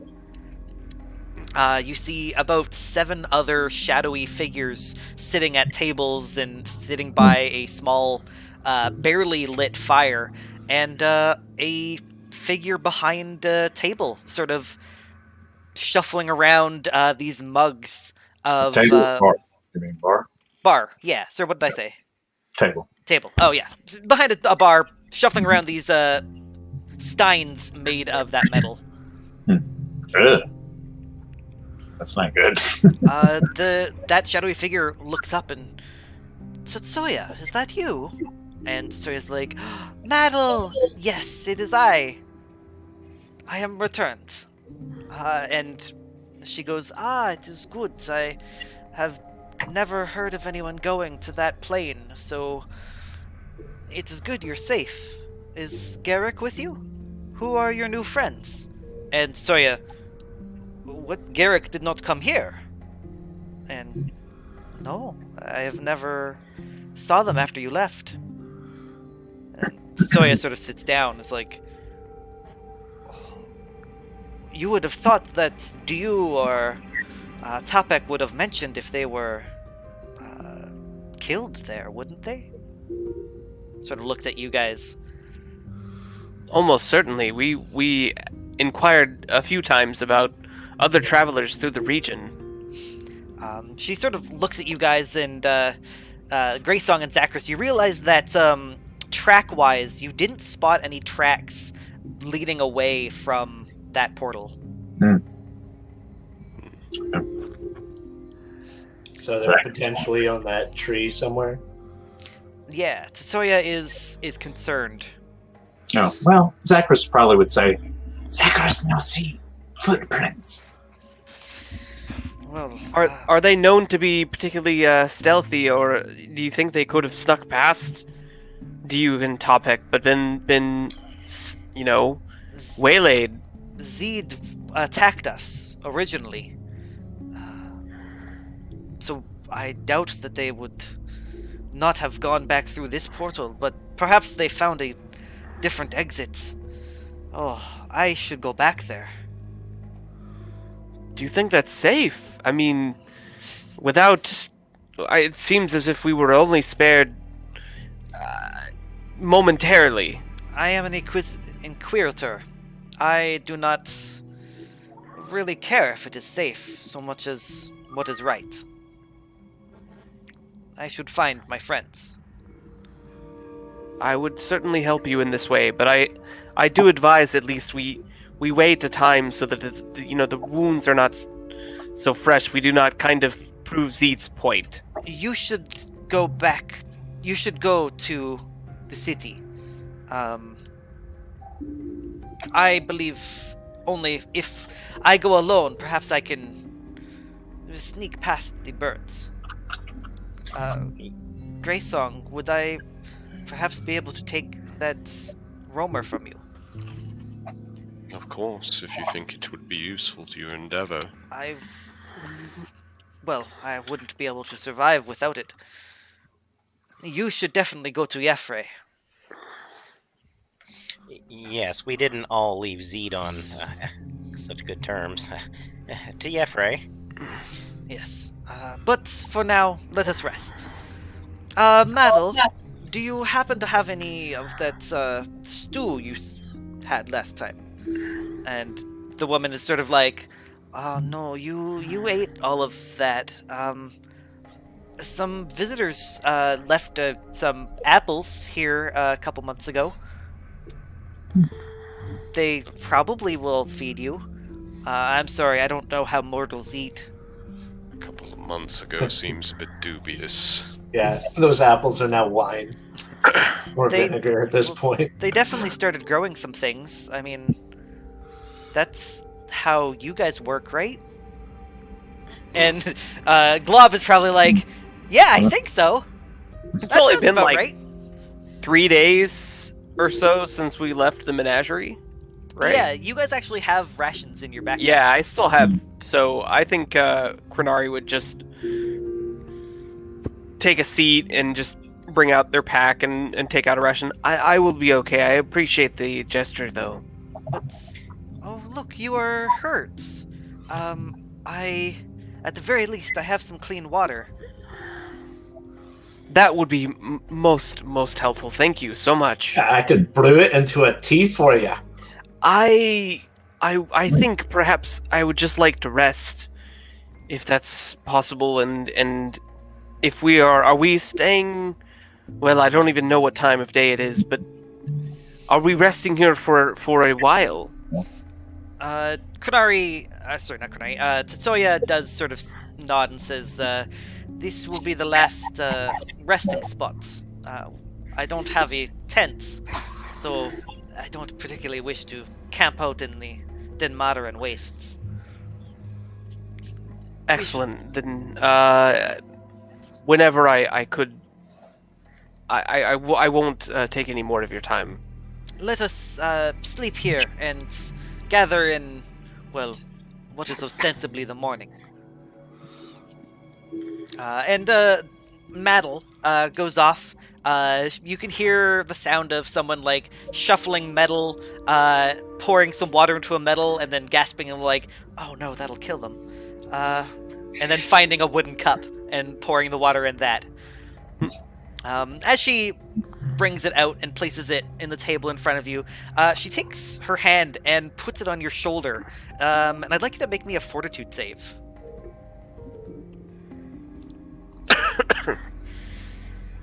Wow. You are perfectly fine, but the touch is painfully cold. You have to flinch away. I'm sorry. I am not. I'm not from this place, and the very blood that runs through my veins seems to be quite offended by this domain. She is actually quite shocked at this and is like, "I'm so sorry. I didn't know. Typically your people are fine with." And as she's sort of rambling a bit, What do you mean, you people? Back off, my friend, lady. No, Shoot, Shanti, it's Back up. it's okay. I certainly don't. I don't look like an ASMR, and I'm not ASMR, but I do share properties like them. As she rambles a bit, you do notice Grey Song. Actually, you particularly notice the other people in this bar noticed this. And a few of them are looking at you guys intently. A few are sort of leaning in and giving just a couple short one-word whispers before a few of them stand up and go to leave the inn. Tetsuya seems to also notice this, and her voice takes on a serious quality as we should go upstairs now. We have attracted attention. I apologize for any negative attention I've drawn to this place. The innkeeper is still sort of like, "Oh no, of course, I'm so sorry. I will bring you up water later." Tetsuya, you know the way to up the stairs.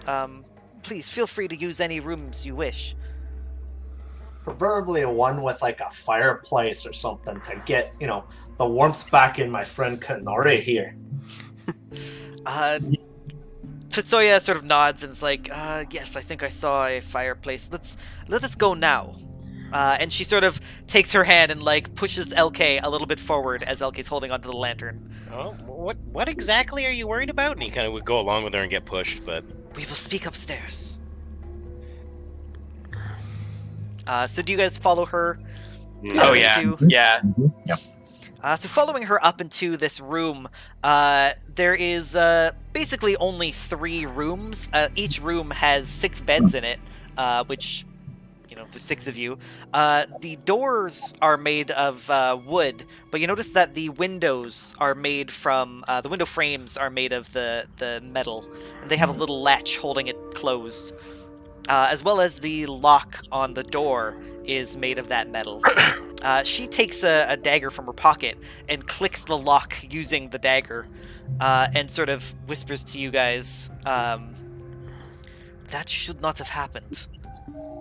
The roamers are supposed to protect us from their touch. Remember what I said, they are supposed to be gathering mortal souls to bring to Dinmadaradoom. But the roamers stop that. Does my condition perhaps make me a target in that? We are all targets here. is it possible that the roamer itself is malfunctioning or losing power? She sort of looks it over and sort of like, I mean, at It the is- very least, we have 2 overlapping at this point. It is Perhaps. quite damaged. Or perhaps the presence of the entity that we saw earlier. Tetsuya Or sort of, maybe it's Goob. Glob is just They're, sort of like, poking him. no, I don't think it's me. Wow. I might have damaged it. I did spend a couple thousand years trying to eat it. Oh. And so she's sort of looking at it and like, yes, I see the paints is kind of rusted here. If we can get to Iefre, we can get stronger. Well, you can get stronger roamers. I will give you the descriptions of where you should go. For now, I believe we should take this time to rest and leave as soon as you have patched your wounds. Okay, so if we're gonna be taking a rest, those items that we found on the satyr, can we take a good look at those now? Yeah, absolutely. So, let me see. There is the arrow. The arrow seems to be, it has sort of a arcane, occult, or natural attunement. So if someone wants to roll either of any of those. Okay, so we can actually attune to an arrow? Are we just identifying, or are we attuning right now? Not attuning. Sorry, I shouldn't have said the word attuning. What I meant is essentially, it is not a religious item, so identifying it with religion would not work. Identifying it with arcana, occultism, or I could take a look at it, yeah. nature. Yeah. Or nature. How about that potion? The potion is also actually the potion is all types, so any type of magic knowledge would help. I guess, could I use crafting? Yeah, for this one, yeah, crafting would work. Yeah, that's more up my alley than the rest of it. So LK, you can tell that this arrow is it is magical, but it's not. It's not like a +1 arrow. It has some kind of other ability that when you fire it, it'll do something, but you're not sure what. Chauncey, you think this is well, you look at it and it feels like it's heavy, but it doesn't look like it's full, so you think it's not full. And then there was one other thing? No, the Hunter's Bane was identified. Was already identified, yeah. Can LK, by the way, get a look? Who has the Hunter's Bane right now? Currently, Grey Song, Yeah, but Grey Song. we're before- planning to give it to Soya. LK would just say to Grey Song, do you mind if I take a quick look at the inscription on that? He just wants to get a notation down on the symbols that you said were present on that. of course not. They match the other roamer, right? They do, yes. Okay, so LK is keeping like a running tab on like any sigil / iconography / language oriented kind of writing that he sees. Actually, while we have the working roamer with the slightly damaged one, can we like compare them to try to repair it? They're different form factors, it seems. It seems Like one's a. well Go the ahead. you would need magical crafting to do anything with the roamer or with the Okay. lantern. Next level. So I'm incorrect. 15 is actually just enough to identify. This arrow has a sleep enchantment. This is a sleep arrow. As you fire it, it deals no damage, but a living creature has to make a will save. Is But But anybody is anything living here? Not here, perhaps, but Did, hey. anyone want that composite bow? It would appear as though we have both a bow and an arrow and no one to fire it. Who's got bow proficiencies? I should say that's also a 15 Arcana off a +12. I would assume that's not a simple weapon. Yeah, Zacharias could use it, but he's more of a melee fighter. So. Let me see. Composite short bow is a martial weapon. Yeah, I'm untrained. It is a D6, 60 feet, deadly D10, and you can add half your strength to the damage. Yeah, I think only Zacharias could even use it. Yeah, I'll take it if nobody else can use it. Okay. Doesn't Having hurt a to ranged have option ranged is good. Yeah. I thought you added half your strength, but I'm looking for it and I can't find that. It's propulsive. Propulsive means add half your strength to damage rolls. Okay. So it's a dexterity to attack and then half your strength for damage.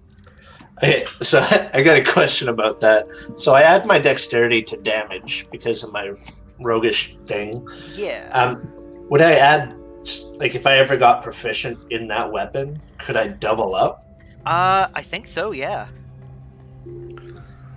Yeah, you'd have. It's both not the weapon properties that allow you to use dex for your damage. It's like a class specific thing. Yeah, it's Oh, that's cool. it's my roguish racket. The thief racket. That's cool. Oh, sorry. Your thief racket says when you attack with a finesse melee weapon, you add Okay. your dex. Oh. They've already covered it. Damn. You want me to use it? You want me to get it then, brother?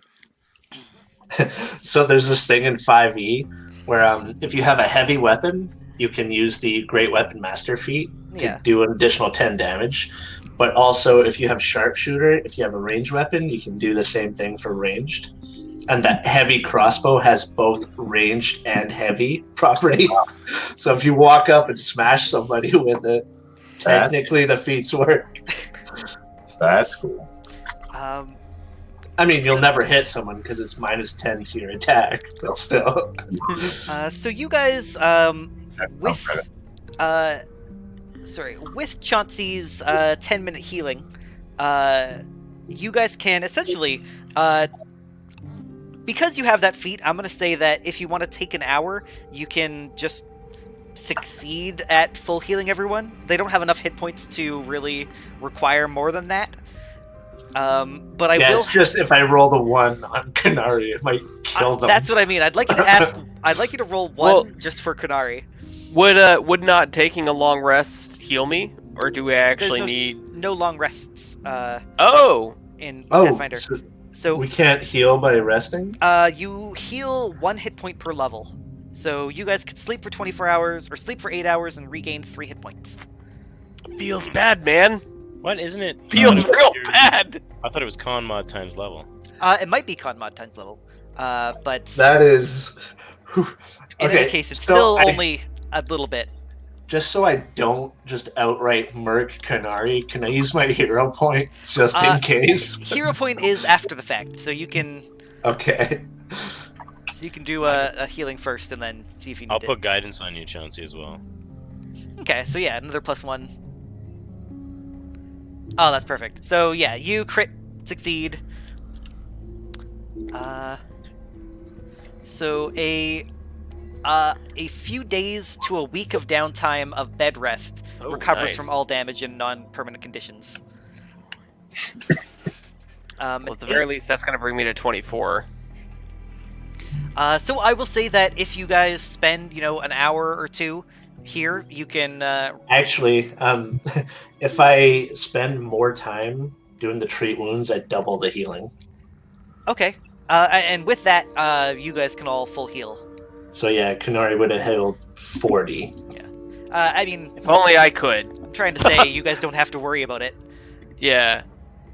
Okay. Well, even at the very least, taking that amount of healing, I could sleep and gain the rest back, because now I'm Right. at 20. I mean, I don't know if you guys are hearing me, but you guys don't have to worry about it. You guys can full heal because Chauncey has all of the healing feats, and Okay. I'm missing one. Just one so far. Essentially, the only way for you to not full heal right now is if Chauncey rolls like 3 1s in a row. Because your treat wounds is every 10 minutes. You can, do everybody, and basically it takes you an hour and everyone's up to full. Mm-hmm. Episode 3. Which is kind of busted. It is kind of busted. I mean, but if you don't have the ability to heal otherwise, it seems like that's the only way it's balanced. Yeah, and I mean, you took a bunch of feats for it, so... Yeah, next I'm going to get Ward Medic, so I can heal 8 people in one time. Oh god, so it would Wow. take 10 minutes. So yeah, you guys can rest an hour in this room.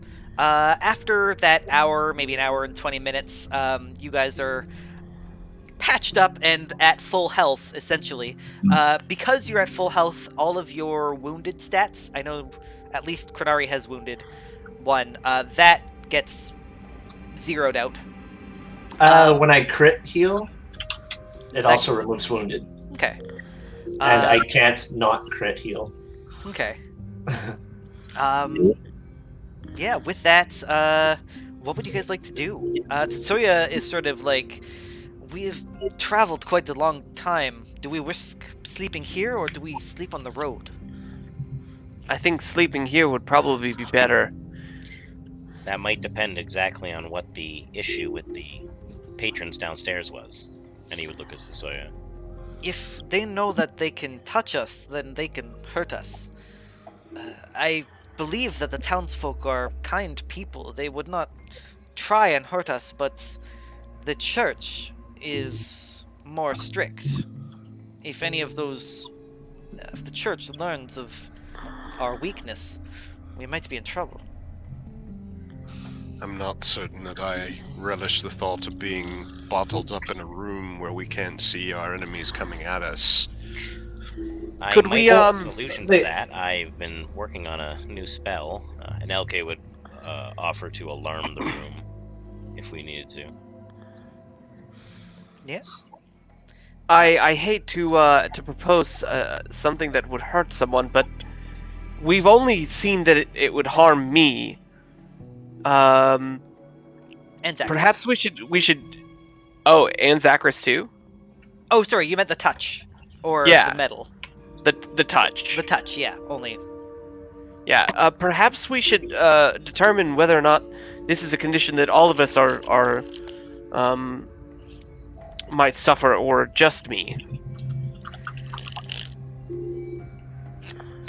Well, I'd rather not figure that out. I'd rather just get out of Dodge. So, I'm not opposed to this either. so sleep here, or find a better spot? I would Well- prefer to be on the road if it's all the same. Well, there's benefits to both staying here and being on the road. Being on the road, these fellas will have to track us down. But being here, like, we'd know the terrain and where they'd be coming from if they do decide to be shites. And they certainly wouldn't be able to get the drop on us with an alarm set. I would much rather fight, if we have to fight them here than on the road in terrain we're not familiar with. There's also the negative of we're in their home turf, and we don't know how many they are. And that window looks mighty dangerous to the living. With that metal there, we don't really have an escape route either. Tetsuya, do these little shadowy dudes, can they go through walls? No, not to my knowledge. I've never seen it and heard of it. Like, do you know if they have any weaknesses? I didn't really see a sun out there. We have never fought them before. I have no clue how strong they are. I'm picturing another one of those practice things where it's like, a baby could take them, it's fine. I'm sorry that I said that a baby TPK. could take them. I thought a CR -1 zombie wouldn't crit and kill Krenari, but they did in our practice run. So, despite that, Tetsuya is sort of nodding along and goes, "We must make a decision, otherwise we might as well sleep." I feel bad that I'm creating the situation. I will do whatever the rest of the party feels is best. LK would be 100% kind of like staring at like John C. and Greysong. Yeah, Zachary doesn't care. So I've stated my preference, but I will defer to the group's decision. All right, all in favor of getting out of here and not giving them a chance to murk us in our sleep. Raise your hand. I mean, when you put it that way, Tetsuya sort of nods and says, "You have rested. Good. Let us go now. Perhaps we stop in these shops and see if they have any tents. Or So to be clear, we don't have any spell slots right now, right? If they were used That's up right. from... yeah, Okay. you haven't slept. Okay. Okay. So that's another important caveat. oh yeah, I use like all my level 1s, so All right, but I do have shit. I kind of used that to spell magic because I thought we were gonna sleep. Tetsuya will I say, mean, sorry. we also have cantrips and everything, right? Yeah. Yeah. Mm-hmm. Yeah. Like, and we're all fairly mobile, so we can like fight on the run if it does come to an actual fight. But Tetsuya will say to you that she'll travel with you up to the door to Iefre, or the portal to Iefre, and then she'll go off on her own. Until then, you can keep the bracelet, Greysong. Perhaps then we should be on our way. And during the hour, like when not being healed, Krenari probably would have gotten their uniform out and done their best to kind of clean it up and stitch any holes and Stain kind of make it blood. presentable again, and then Okay. put it back on. So, decision. Stay here, sleep, or head out now. Sounds like we're hitting the road. All right. So as you head out, Tetsuya is it's a lot better to take like that carrot away from them, that temptation. So if we're not there for them to formulate a plan, it's probably best. Tetsuya is going to start asking you guys if we should go to the shops or not. But before you guys can answer, you hear a voice coming from outside. All of the shadow folk have sort of this dull, droning, echoey voice, but this one is loud and clear, and it goes, "What are you doing? Mortals? Mortals here? You're doing what to them? No. This is not how we do things around here." And it's coming from the front door.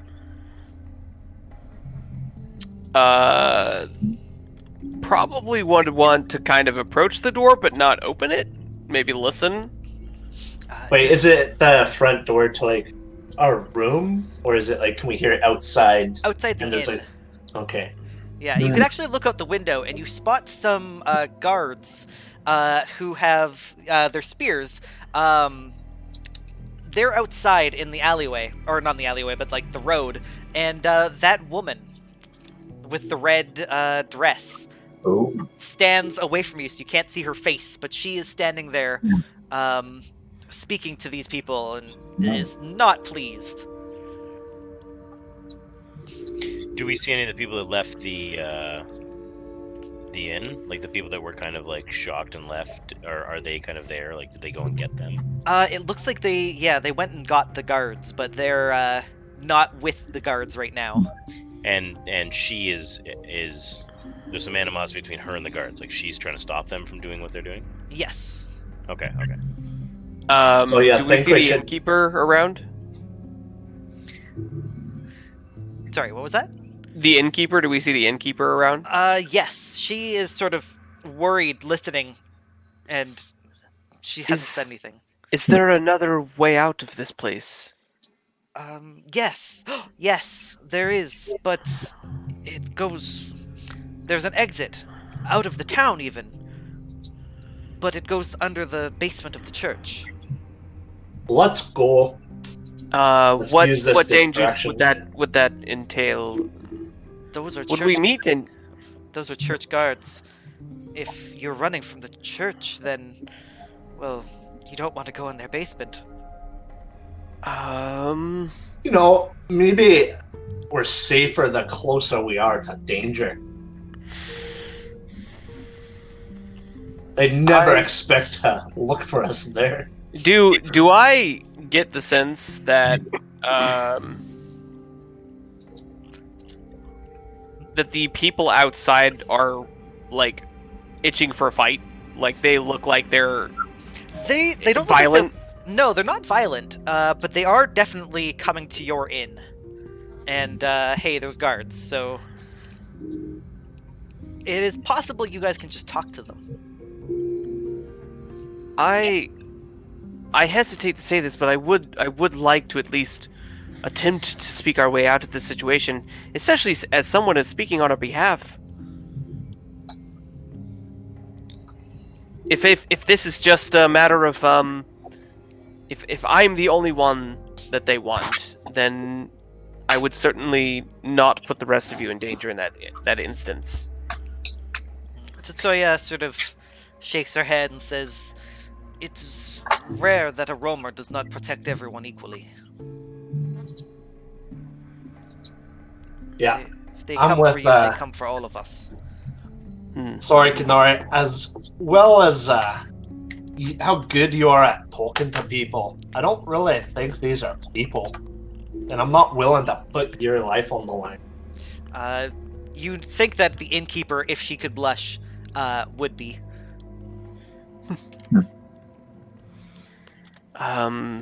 Well? This woman appears to, for whatever her purpose is, taking up on our behalf. I don't know what that means or what her purpose is. Does it look like the guards are like really listening to her? Like they're regarding her with some sense of authority? They are sort of stopping at her, but it might just because she's got some like major like I want to talk to the manager energy that they're just surprised at this. To actually really look out the window, I need a stealth check from someone. I can do that. Guidance. Yeah, I'm thinking we use this as a distraction as we make our exit. 16, that beats their passive perception. 17 with guidance. You peek out and you see that some of the guards are trying to sort of sidle around this woman. She points a finger, but this finger is a skeleton, like a bony finger. And she sort of says, like, "Excuse me, do not ignore me. I am a psychopomp. I am your friend. You know me." Does she have, like, the Karen haircut? She doesn't, but I kind of wish she did now. She is definitely losing this battle of wits, though she seems a bit, concerned. Is she obviously projecting her voice like she's trying to, like, alert us? Not really, not that you can tell. Okay. She I think- definitely just learned that you exist. Her efforts appear to be failing. We should decide what we are doing quickly. Chauncey's already going downstairs where the I think innkeeper. it would be best for us to make way then. Mhm. Unless innkeeper, unless you're saying that by the very passing through their realm that they would know that we were there and that we would then be branded criminals by them. You would have to be quiet. I have only known that this goes through the church, and I know that there is a passage through the walls, but I have never been there myself. Why am I giving her an accent? She doesn't have that. Just I made you sneeze. oh no, I've got a tickle in my throat. So yeah, she says like they don't have any kind of psychic way of telling you, but there are priests at the church, and if you go through their basement, you might be caught. Oh, okay. So it wouldn't just be a matter of like, okay, it goes underneath it. It's like there could be people there. Yeah.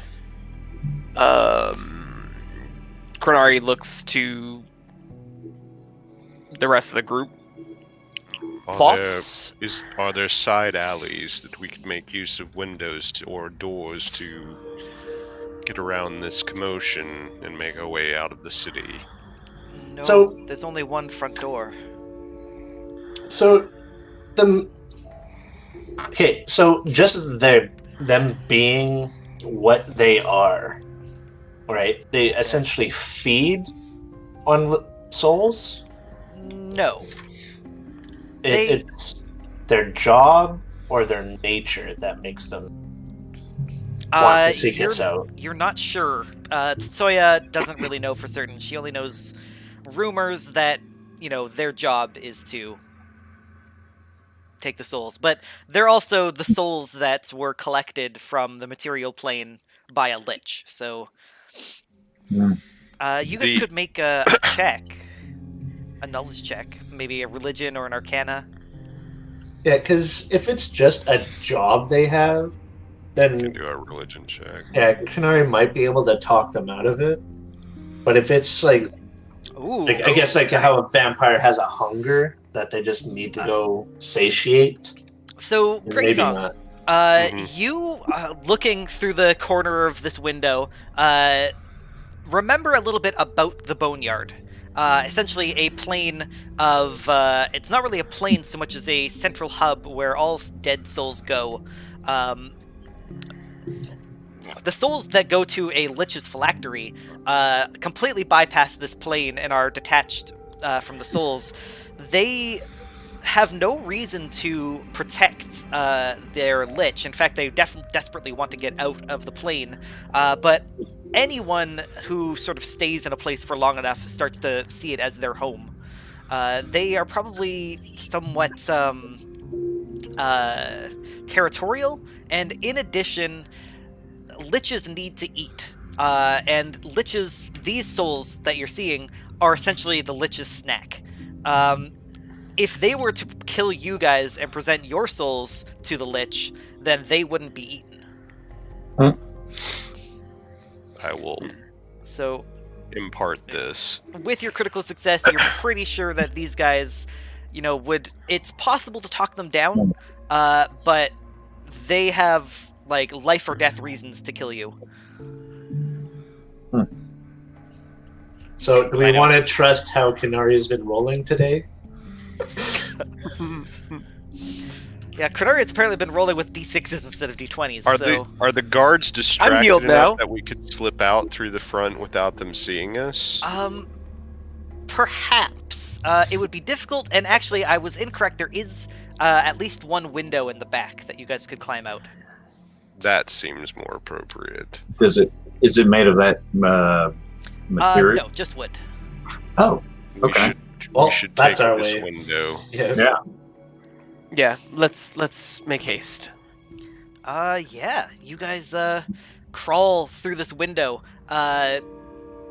pulling yourselves into the street. The alleyway goes away from this, commotion, and you hear, a knocking on the inn door, as you guys sort of escape. This woman's voice, sort of continues to shout out, "How dare you ignore me? Do you not know who I am? I am Rhea." I want to talk to this person so bad. No. Maybe if we get captured or something. Yeah. Well, we could wait until the guards enter and pull her attention away if she strays behind. Well, I was gonna put you guys in a escape the city skill challenge. Sounds appropriate. That's good. These example activities are not for the proper... They haven't been updated. But you guys should know, I have an idea now about what kind of skills might happen in a skill challenge. Mm-hmm.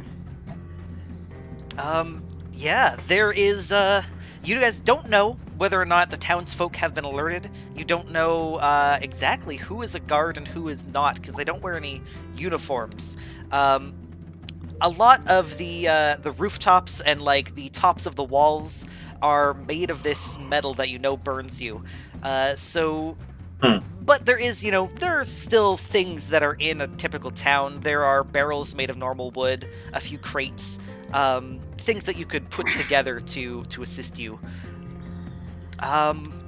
With that, Tsutoya sort of looks around and goes, quickly, the only gate entrance is this way. Alright, I will start out with stealth, I suspect. Yeah, stealth, help everyone get through? Yeah. Roll me a stealth check. Ooh. No crap. Gosh. There's another terrible roll. So you have a skill, you have a hero point. Actually, I'm going to use the hero point, because that was awful. Sure, go ahead.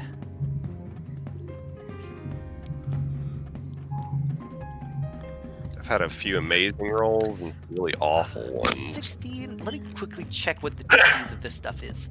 Yeah,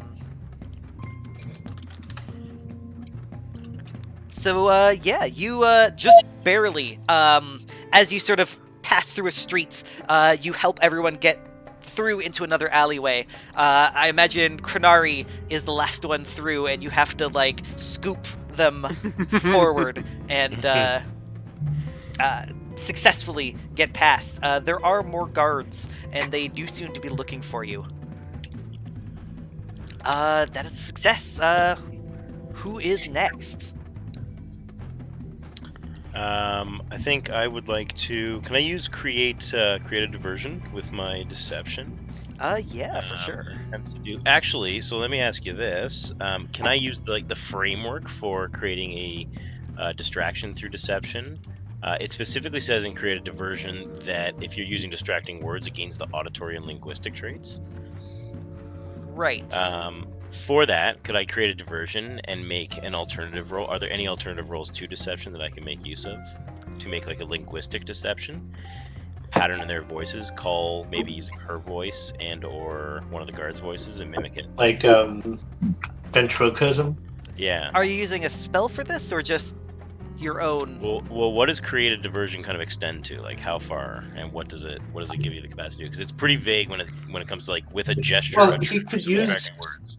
could use Harvey because Harvey can speak, right? Yeah, he's got speed. So maybe like go around a corner and like yell something. Oh, they're over here. I mean, and then, like, I fly just around assume diversion is even as much as just getting like a rock in the right place to distract their eyes long enough for you to pass. Sure. Is there any? So I guess the choice question is there anything that I can? My deception's a 6. Is there any way that I can get any other roll to be used, or is deception what I'm going to make use of? Oh, I see. If you wanted to do like a cantrip, if you had a cantrip that helped, I'd say Arcana. But otherwise, I think deception. You could try and do difficult Arcana, acrobatics. How about telekinetic projectile? And knock something over with it to create a distraction. Yeah, that would be... I'd definitely say that. Arcana check would cover that. Okay. So I'll click those out just so we remember what's being used. It's not really an attack or a roll, but it's there, and then I will roll the Arcana check. Alright. 20. Nice. Absolutely. You... I guess knock over some precariously placed pottery or something in an area. Guards were going to come down your alleyway, but they divert offwards. You guys progress further, and you get to sort of the edge of the shop district, close to the gate, but the shop district is not swarming with people, but there's definitely a guard presence, and they're definitely talking with commoners. So I think this would be a good time for Chauncey to take over. Could I use my thievery to maybe like unlock some doors so we don't have to go through the streets and take like a shortcut through some buildings? Yeah, for sure. You normally you think this would be a great idea, but the moment you get your thieves' tools into I'm going to use a hero point for this because this seems important. Okay, good idea. That's better. You typically, when you use your thieves' tools, your hands are right there, and at the last minute, you realize that this is a sparkly metal lock, and have to sort of pull back and like use your tips of fingers to manipulate it.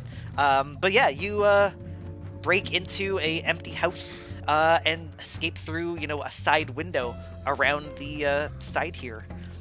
At this point, you guys are at the gates. You can see that there's 2 guards standing at the gates, and more guards are approaching. There's not really anything to hide behind. It's just sort of, buildings, an alleyway, and a wall across from you. And the wall is made of that material, right? Yes. It's about 12 feet up, so it's not difficult to climb. It's just, Made of that material. Yeah.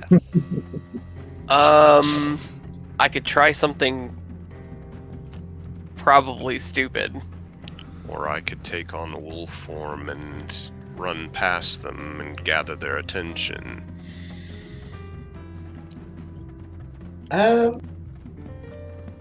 think we just don't want them to notice us, period. So how do we get over that? There was a wall, right? And there was basically, this is the only way out. Yeah, the gap in the wall, or the gate, is the only way out. The gate is How still tall open is- at this point. How tall is the wall? About 12 feet. Okay. I can move independently. Could Grayson, could I borrow that object from you? You may. The roamer. And they'll take the roamer and place it on their wrist and say, I will meet you on the other side. I'm going to distract them. Please do not be alarmed and act quickly. And Is it they possible will... to, I don't know, maybe you could take some of the money and just bribe them if something goes wrong?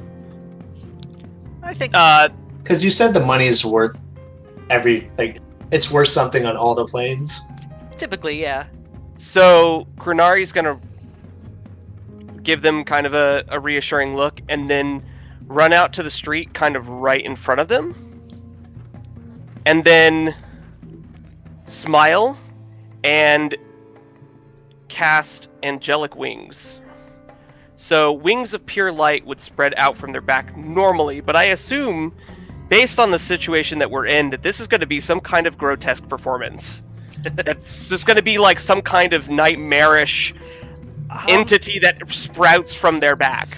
I think actually you look behind you and you're expecting the worst, but it's actually perfectly fine.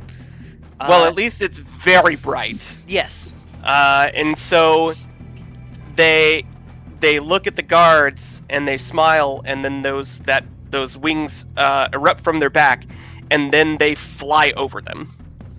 Yeah, the guards sort of call up and go, hold on, wait!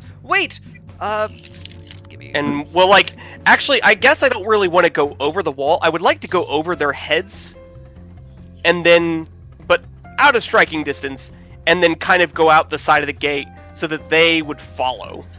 They call out, like, Father Allegan wishes to speak with you! Please stop!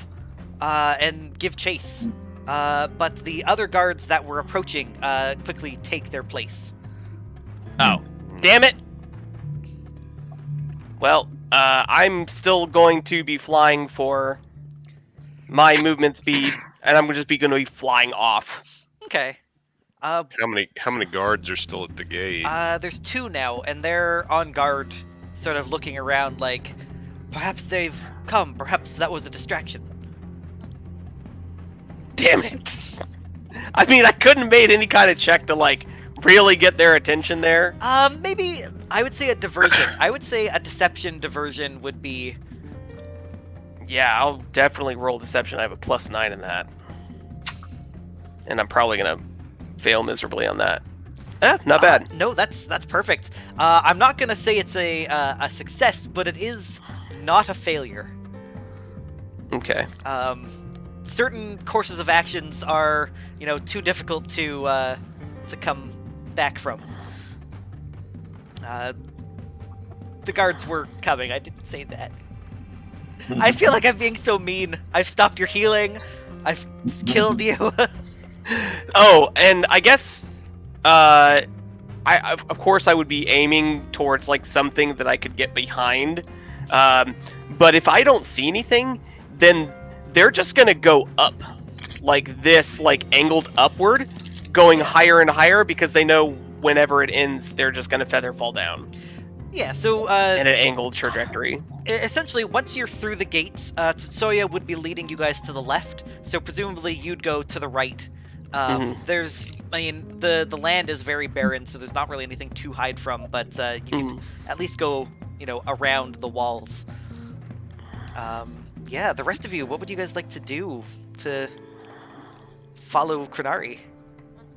So we basically are looking at the gate. Krenari has gone the one way, took a couple guards with him, but there are 2 remaining? Yes.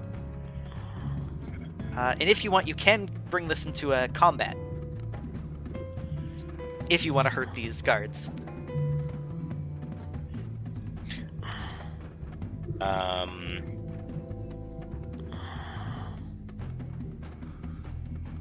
How close are the guards? Are they pretty far apart, or are they each other? The gate itself is only 10 feet wide, so they're like 12 feet away from each other. And they would be about 100 feet from you guys.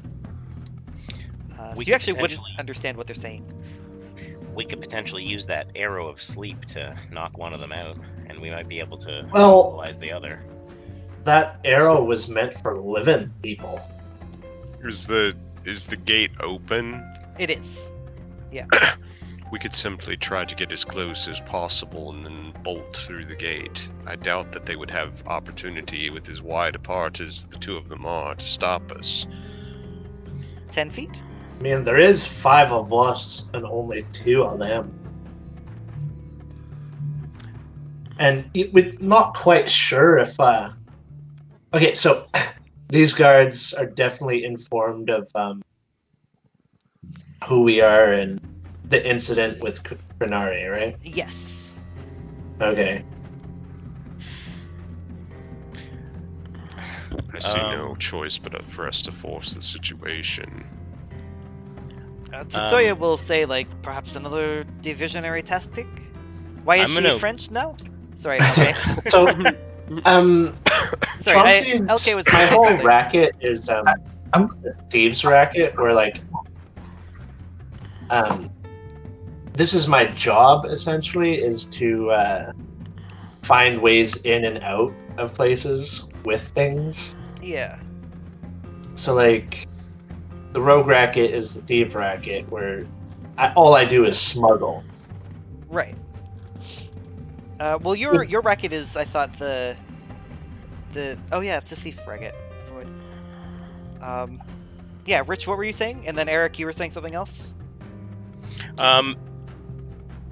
LK will whisper into the he will like lift Harvey's ear up and whisper in his ear, and everybody else will see Harvey in a like almost perfect like mimicry of Krenari walk out on his hind legs, strutting out in the middle of the 2 guards, smile, and instead of sprouting wings when he smiles, he will kind of twitch his ears and they will start flapping, and he will rise into the air in front of the guards, and he will follow a similar path as Krenari out the doorway. Yeah, I'd like you to make me a deception check using the rabbit. Oh, I should write down which ones are not those. God damn it. I'll let you make the deception check out of yours because I think it's similar enough. Okay.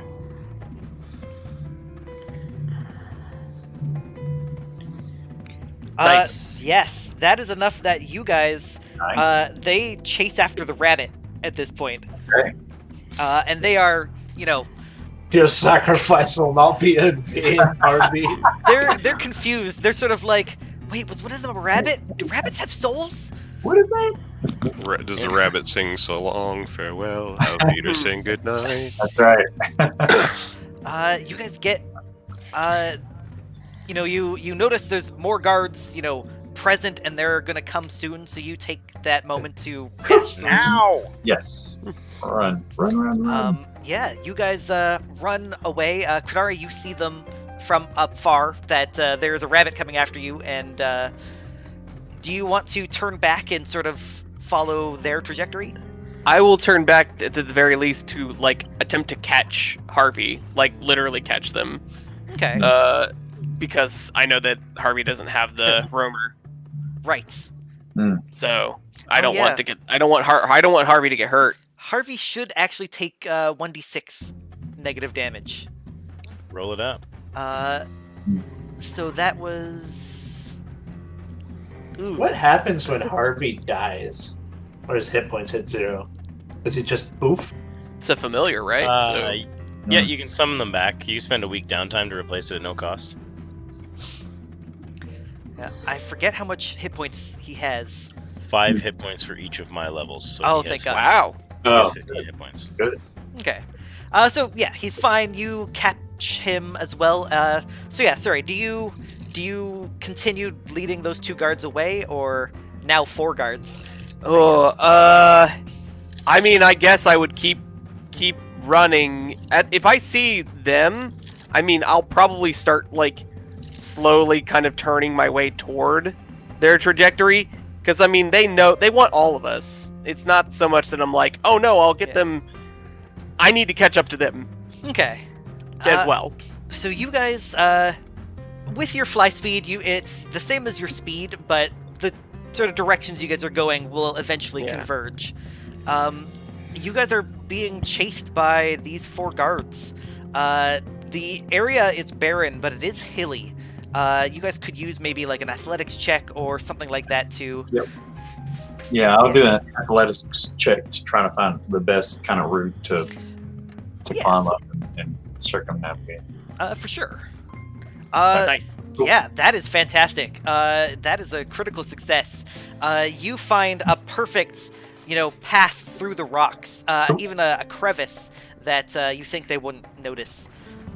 Assuming that Krenari, as soon as you land, you turn it off the bright, headlights. Oh of your yeah, back. it all dissipates as soon as it only lasts. I think 3 rounds. So, yeah. So I'd be able to get pretty far, and then, kind of like coast down. Yeah, you guys eventually continue running, and as you're looking behind you, you don't see that you're being followed. Nice. Tsutsuya is going to, say like, okay, we can catch our breath now, but we must not rest. We may have to run throughout the night. Very well. Zacharias can do this. Give me 1 sec. I now have to look up what exhaustion is in Pathfinder. Because... Do we want to take a 5? Sorry? So do we want to take a 5? Yeah, let's absolutely take a quick 5-minute break. Yeah. Maybe a 10-minute break, because that's the one that I have set on my thing. Alright, thank you viewers for watching. We'll be back in 10 minutes. I just realized I desperately have to pee, so I will catch you guys later.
Alright, and we are back.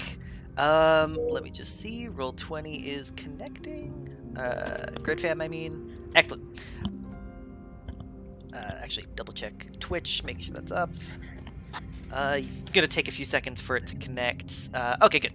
Alright, so, you guys have been running, and as you guys progress, you get, take a breath, and then Tsutoya's like, we should keep going as far as we can tonight before we must rest.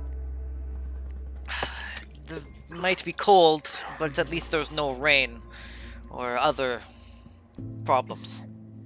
How do I feel, by the way? I mean, after resting for a few hours and healing up, do I feel nearly as bad? You're still, your stomach doesn't feel great, but mechanically you're fine. You're just a little it's definitely an uncomfortable place to be in. Yeah. Mm-hmm. Is it still like that? Pardon me. That supernatural cold. It is, yeah. Like if I whip out my bedroll and wrap it around people, does that help at all? Oh yeah, for sure. Yeah, it's not too cold to sleep. It's just uncomfortable. All right, so I'm like that. The very proud mother when you're in the bathrobe, essentially, when you're watching people open up their presents on Christmas morning. I've got that robe going, got my slippers on, and I'm just going through the plains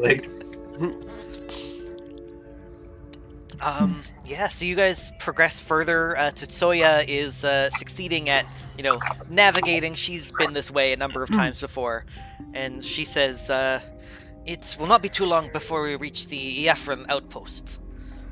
Then we can get to Ephra. If you wish, you could keep the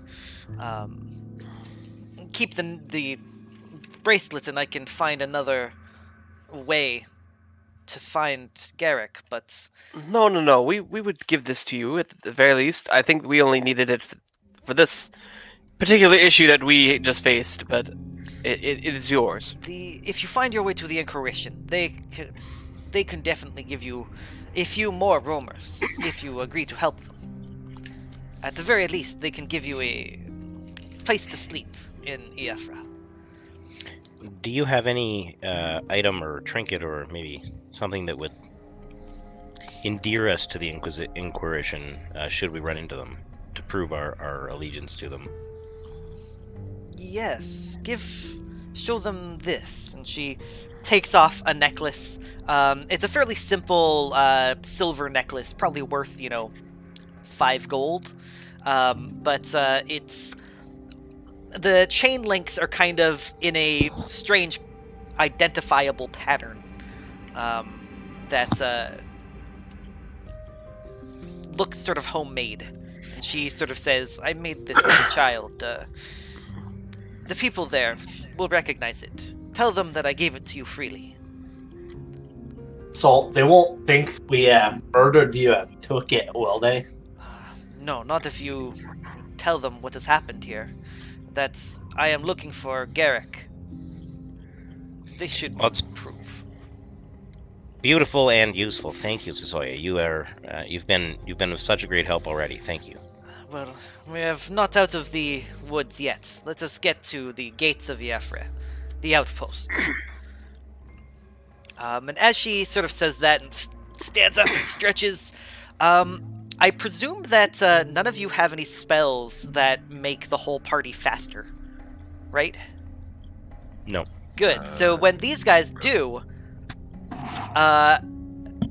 it makes sense. You guys, luckily, you guys escaped and traversed so quickly and so expertly that very few of them had a chance to catch up to you.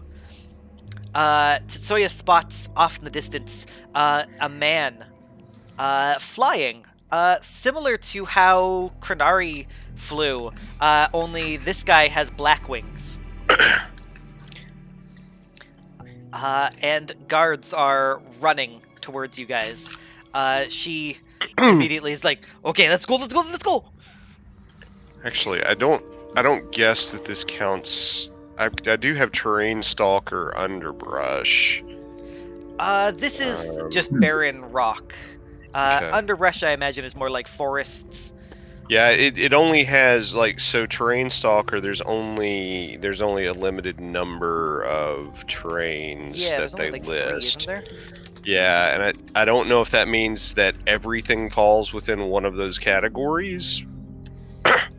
That's what I had trouble discovering. Select one difficult terrain from rubble, snow, or underbrush. Unfortunately, this wouldn't even be difficult terrain to progress. Okay. All right. Yeah. Gotcha. But rubble would be like, streets. If there's rubble in an alleyway, that would help. Gotcha. Underbrush is more like there's bushes. Yeah. There are a few bushes here, but they're so sparse that they hardly count as anything. Gotcha. Yeah, Soya, grabs your hands, helps you guys up, and says, let's run. Yeah, as you follow along. Do they have a way they're tracking us? Or have they just, I guess, always known where we're going? You think, they probably do know where you're going, and also they have a flying guy. So, since you guys need light to see where you're going, without the lantern, you're completely blind here. So, they unfortunately can spot you from a distance. Is the flying guy moving faster than the others? He is, yes. Okay. Only by a little bit, and only enough to really keep up with them, sort of guiding them forward. You notice that far, far away, there are a lot more guards. Only 4 have actually managed to really catch up to you. Essentially, your skill challenge, getting all those successes, means that you are facing 4 instead of 16. How far away are they at right now? 1,000 feet. Okay. Distant enough that they can't see. If we were to face 16 of them, would we get more experience? No. You already get experience for the ones that you tricked. If they get within 150 feet of us, as a group, I would like to do something. Yeah, you guys... when it comes to it. As you guys are rushing away, Soya gasps and says, "Oh no, that's not been there before." And she points forward, and you see a river of that same black water. I said it was white before, but it is black, and I know that because I have a map and it's black on the map. It's a river of this black soul water, and even being within 100 feet of it, it is cold. You guys eventually... so they're not quite at these positions yet. But as they get closer, they fan out around you, these 4 guards. As they get to be 150 feet away, what would you like to do, Kadari? If they're in a group, if they're still grouped up at 150 feet, I want to cast Calm Emotions. Yeah, I'll say that 2 of them could be close enough, at least. Not all 5 of them. But Calm Emotions, isn't that humanoid only? Not this. Let me verify. So I may not have written it down correctly. Calm Emotions. Just forcibly calm creatures in the area. Yeah, that would definitely work. I'll say you can cast that, on the... 2 of them would be within that 10-foot sphere. Let's see. So they have to make will saves. How do I do that on this? Wow. 1 critically fails, and the other one is fully suppressed. So the one that critically failed, no matter what we do, they cannot make a hostile action toward us. Even if we make hostile actions towards them. And the other one will be calm and cannot make hostile actions unless we make hostile actions towards them. Yeah. Although, it's if the target is subject to hostility. So, we can attack other creatures, we just can't attack that one. That's right. Yeah. So they start slowing down a little bit as they run around, but the flying guy eventually lands as his spell runs out, and he speaks to you guys, not noticing that some of his guards are ruined. Chilled. Chilled. And he's... I am Father Alogan of Dinmadaradoom. You have been spotted, and as much as it pains me, we must bring your souls to Dinmadara. Is there no other way in which we could settle this? We, of course, could not accept these terms. There is no way for us to deal with this. You must die so we can live. Well, how do you even know we have souls to begin with? I am willing to make a guess. I apologize for this, and he raises his hands as if to cast a spell. But before initiative is rolled, from behind you, another creature flies in. The woman in red. She flies with skeletal wings and lands in front of you. Does she have a big scythe as well? She doesn't have a scythe, but as she turns around, she smiles and goes, "I'm sorry I'm late, dears. I finally found you." Yes. Oh my goodness. Yeek. Beautiful. Father Alogan, it is not your place to bring souls to the afterlife. That is my domain. I shall defeat you because you have given me a chance and because I've waited so long to do so. I am Rhea, a psychopomp. On guard! And she sprawls her hands out as if she was holding a sword, though she doesn't have one. However, in her other hand, she has actually one of the hatchets from the forge. It is wrapped in some leather. However, this leather has sigils imprinted in it. She tosses it down to sort of the middle of you guys and says, "Feel free to use that, dears. I've enchanted it so it won't harm you. Now, let us get on with this." Okay. Cool. I would like you guys to roll initiative. Make sure you select your token. Yes. Thank you for reminding me. Rhea?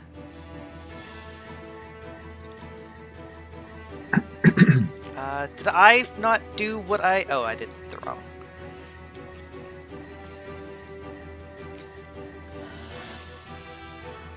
Give me 1 sec.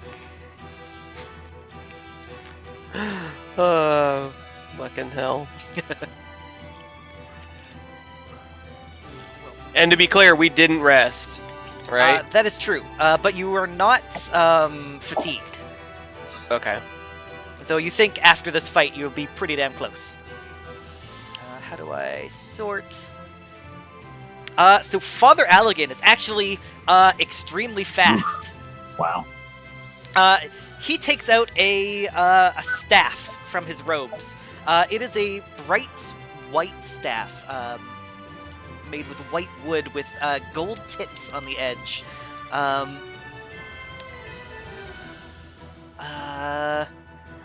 So yeah, smooth white wood, capped at the end with golden tips, and has some rubies embedded in it. He says to you, "This is my wand, this is my staff of judgment. I judge you to die." And points at Tetsuya. Points it at Tetsuya. He casts harm. This is going to be a 2-action version, so it is going to... Description. Basic fortitude save. So many character sheets. Tetsuya cries out as this thing does damage to her. She's hit with a beam of something. This does, I believe, 1d8 plus 8. 5 plus 8, 13 damage to her. Ouch. Rhea is going to dash forward. And with her fists, attack Father Allegan. She hits, seemingly going through him, doing positive damage. FYI, you might want to close Rena's screen. It's kind of covering the Sorry. map. Thank you. Also, the blood splatters are super chugging on Firefox right now. She'll make a second attack. This is at -5. Oh, no, that's Spirit Touch. -5, 24, that still hits. For 10 damage on him. He is bloodied in a single strike. Well, 2 strikes. Greysong. Yeah, I will step up, I guess, here and cast Ray of Frost on this breast. Actually, you know what? Let's see, 5. Actually, I might step up here, and that probably gives me a shot on Father Allegan, right? How much is the range? I think it is 120. Let me double check that. Yeah, you'd be able to get around Rhea for that. Let me double check myself. You're a bit quiet. I don't know if you're far from your mic. Sorry. I should have checked the range on it. I think it's 120 though. I can look it up for you.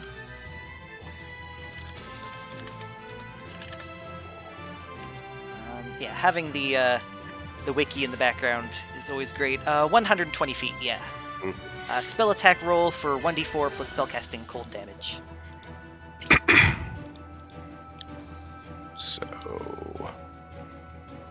well, I don't know why I have to double click that. 26 hits. 8 cold damage. Let me just check his protections. That actually, he resists 5 of it, so he only takes 3 damage. Oh wow! Unfortunate. Anything? That was a movement and 2 actions. Yeah, so I'm that's it for my turn. All right. The tall guard is going to rush over to you. 2 actions to. I didn't even see. I wasn't scrolled down far enough to see him. He rushes up with a ghostly hand and is going to try and strike you with it. 18. Does that hit you? That's just my armor class. You take 7 negative damage. Okay. Let me double check. He doesn't have any kind of draining touch. The blank guard is completely pacified. So I forget. So he can't really do anything, can he? He can like move, but he can't. Yeah. He can't make hostile actions towards us.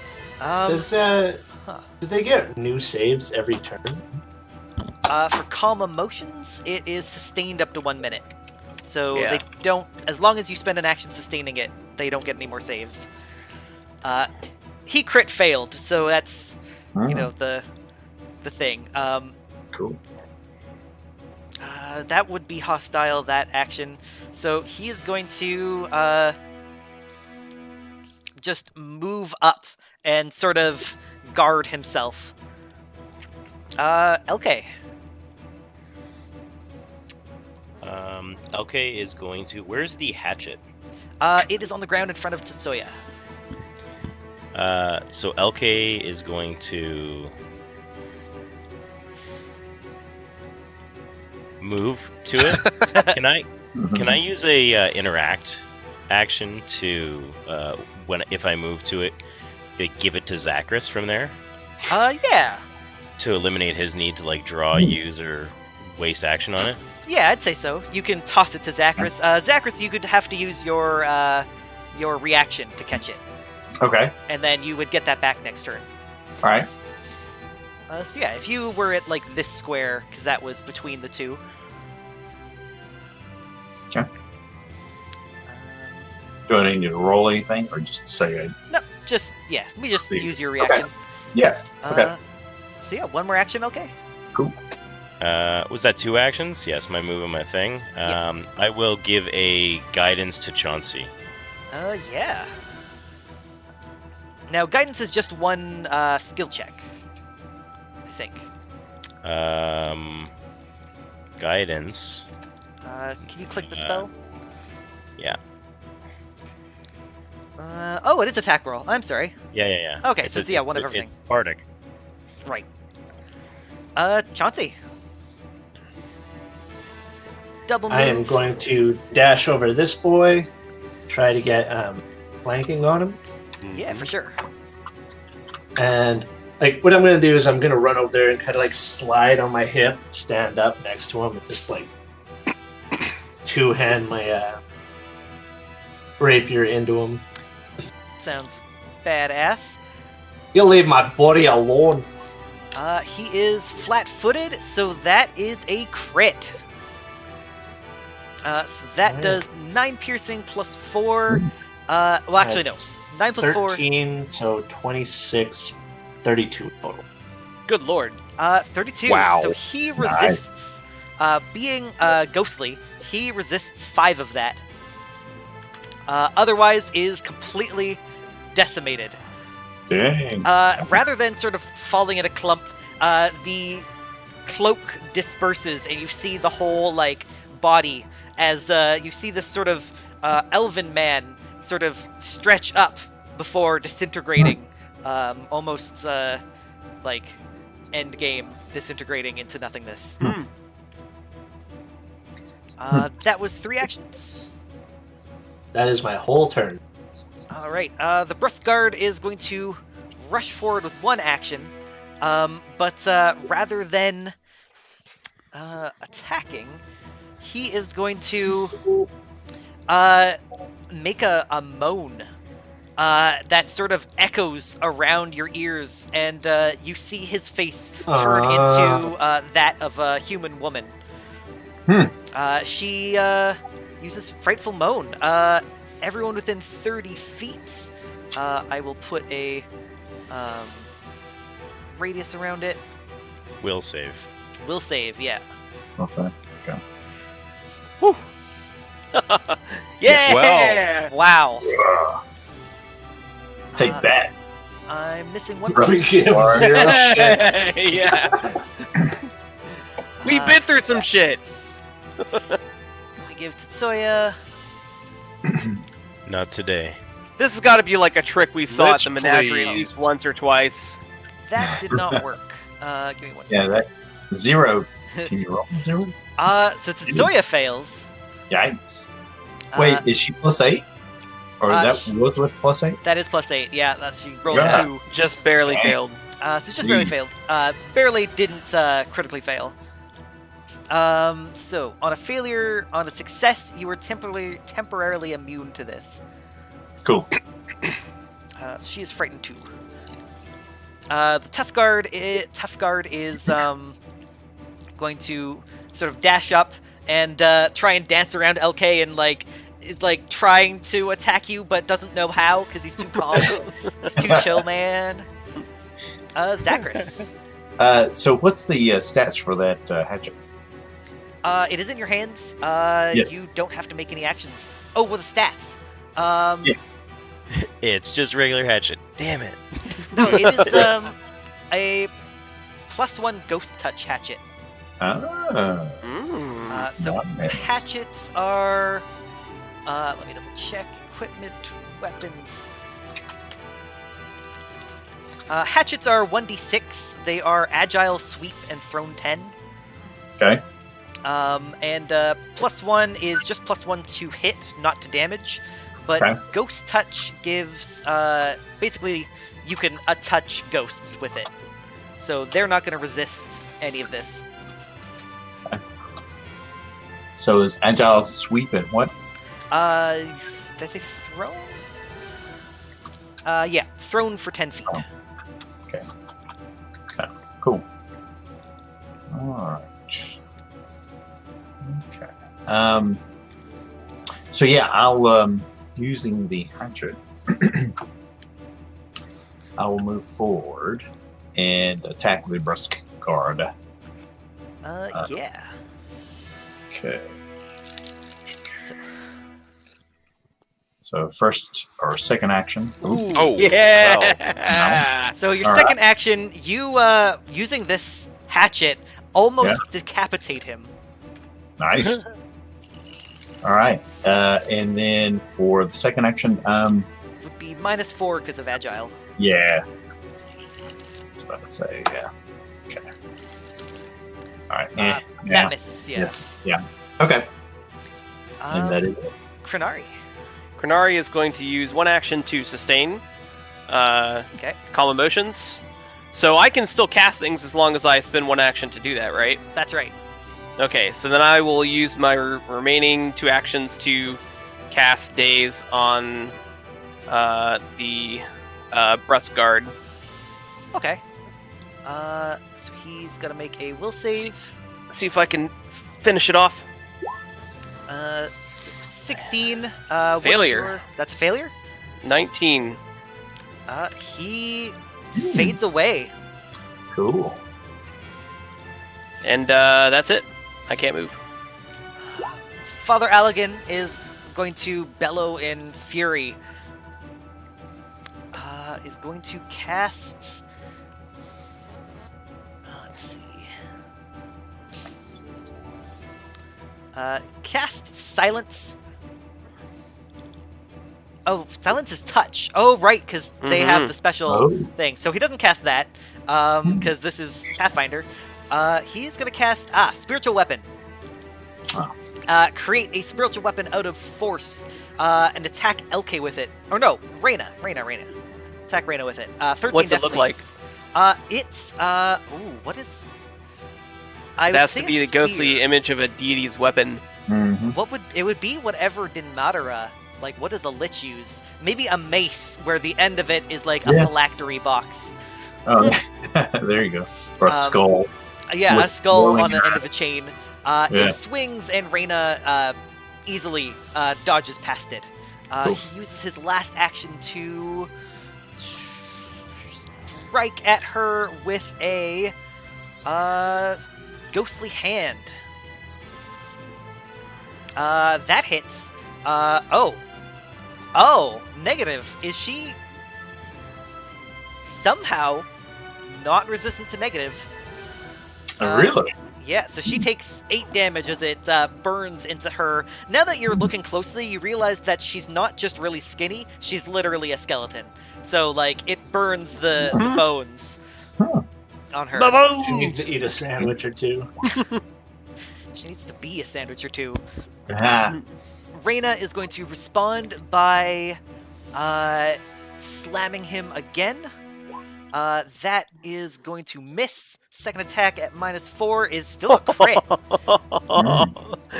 That finishes Father Allegan off. This Wow. man falls down, and Holy cow. she turns and goes, well, I wish we could meet in better circumstances, but, well, let's just finish these 2 off, shall we? Is there any way to respond to... I guess she just moved, but, like, could I respond to that? Or are we still basically in combat? You're basically still in combat. Actually, because of your calm emotions, these guys are totally fine, and because you killed their leader, they're totally fine with running away. Are you guys gonna... That's what stop? I was going to encourage. Yep. Let him And go. technically, I can continue to sustain that spell Yeah. forever, and I think it's up to 10 minutes. For Wow. more than 10 minutes, 100 rounds, Dang. and then I would take fatigue. I think that's only for spells that are longer. Spells that have a duration that just says sustain, whereas calm emotion says sustained up to 1 minute. Yeah, I'm reading that now. I just needed to keep reading. I also So you closed wouldn't happen to 120. know a way over this river?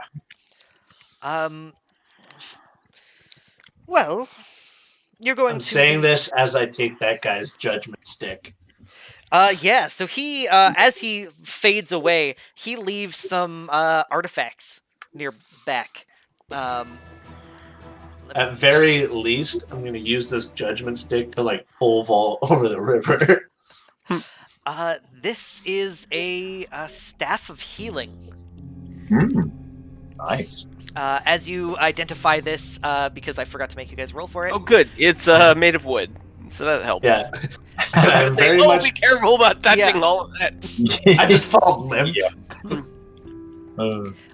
There is also 2 spell scrolls that he's got with him. Let me just find what's on them. A scroll of protection and a scroll of... sorry, I closed Roll20 by accident. Crenari would graciously accept that. A scroll... yeah, scroll of protection and a scroll of spirit link. Oh, what? Spirit Link. That sounds familiar. Spirit Link is necromancy. Form a Spirit Link with someone. When you cast it, if the target's below max hit points, they regain hit points. Basically, you give someone hit points. Okay, got it. But it works even on this plane because it's not a positive or negative energy. Yeah, got it. That's cool. Yeah, so she's like, it is good to stretch your wings, isn't it? Getting across this river, well, I could carry you, I guess. It's been so long, I haven't carried a mortal in years. Well, first of all, thank you very much on acting on our behalf, not once, but twice. We did notice your efforts at the end. We just attempted to not complicate the situation by facing it head on. Not at all, darling. It was purely nothing. It's in my nature, after all. I am what is known as a Katrina. From the Boneyard, I come and I make sure that the dead are calm and that they, pass on to the afterlife with some decorum. So, as you guys are not dead, I decided to help. Speaking of decorum, is that a wig? I beg your pardon. Chauncey, please do be courteous to for all. I mean, no other it's a time our very savior nice here. wig. It looks very nice. I'm just wondering how it's managed to stay on there while you're doing the flying. A lady never tells her secrets. Besides, the wig glue company doesn't make the glue anymore. You only really need to use it once. In any case, I'm so glad that you're safe. Your time is not quite up yet. I mean, surely you don't have too much time. Only 50, 60 years or what have you, but, well, I'm glad that I extended it just a little bit. Is there any way we While can she's repay talking, you I'm for gonna your be help? sketching her. Sorry, Grayson, what was that? I said while she's talking and shaking his head at Chauncey, but gonna be sketching her. She's gonna step up to you, Crenari, and be like, I don't know. Is there anything you could do to repay me? And she takes like a rib and then coquettishly. I'm just joking, dear. I'm just joking. I'm not human. I was merely attempting to do the calculations required, but my intentions still stand. No. Don't worry. I am quite all right here. I thought being trapped on this plane would be so dull and dreary, but it's like an extended vacation. I don't have to work. Dinmadara, he does what he does. I'd like to kill him someday, but I am not nearly strong enough. One day, the Boneyard will send another Katrina or some other psychopomp, and, everything will find its way. Excellent. We need to find, first of all, I guess, yes, immediately a way across this river, but then a means to rest. Is the city just beyond this river? Well, no, you are still quite a ways away, but I can guide you. I will at least allow you to rest and stand watch over you, stand vigil. It'll be nice. I haven't seen people sleep in millennia. That's not So- weird. We're gonna. Right. So, But it's so. shall we make camp here then, or perhaps move away to a less? I suspect a less dangerous, soul-sucking location. I know of a fantastic copse just over the hill. Yeah, I just noticed my positioning in this fight, and Yeah. that would have been a very Yeah. uncomfortable place to stand Yep. Yeah, the entire time that I was there. It's Yep. lucky that they never got close enough to you to do the push attack I had planned. I never moved either, so you kind of put me there. Granted. So I completely trust another person that watches people while they sleep. So I'm down. Let's go. Is there a weird thing going on with the Twitch? Because I have a handout sticking up that I closed a long time ago. I'm not seeing it on Twitch. I don't. Yeah, No, I don't see it. Do you not see like a Dinmadaradoom hatchet? Nope. Mm-mm. Oh, okay. Oh, weird. Now it just jumped. Okay, sorry. Edit this out. Yeah, she will lead you guys over the edge of the bridge, or lead you over the river towards the Right. direction you're supposed to go. Tetsuya actually will stay with her as you progress.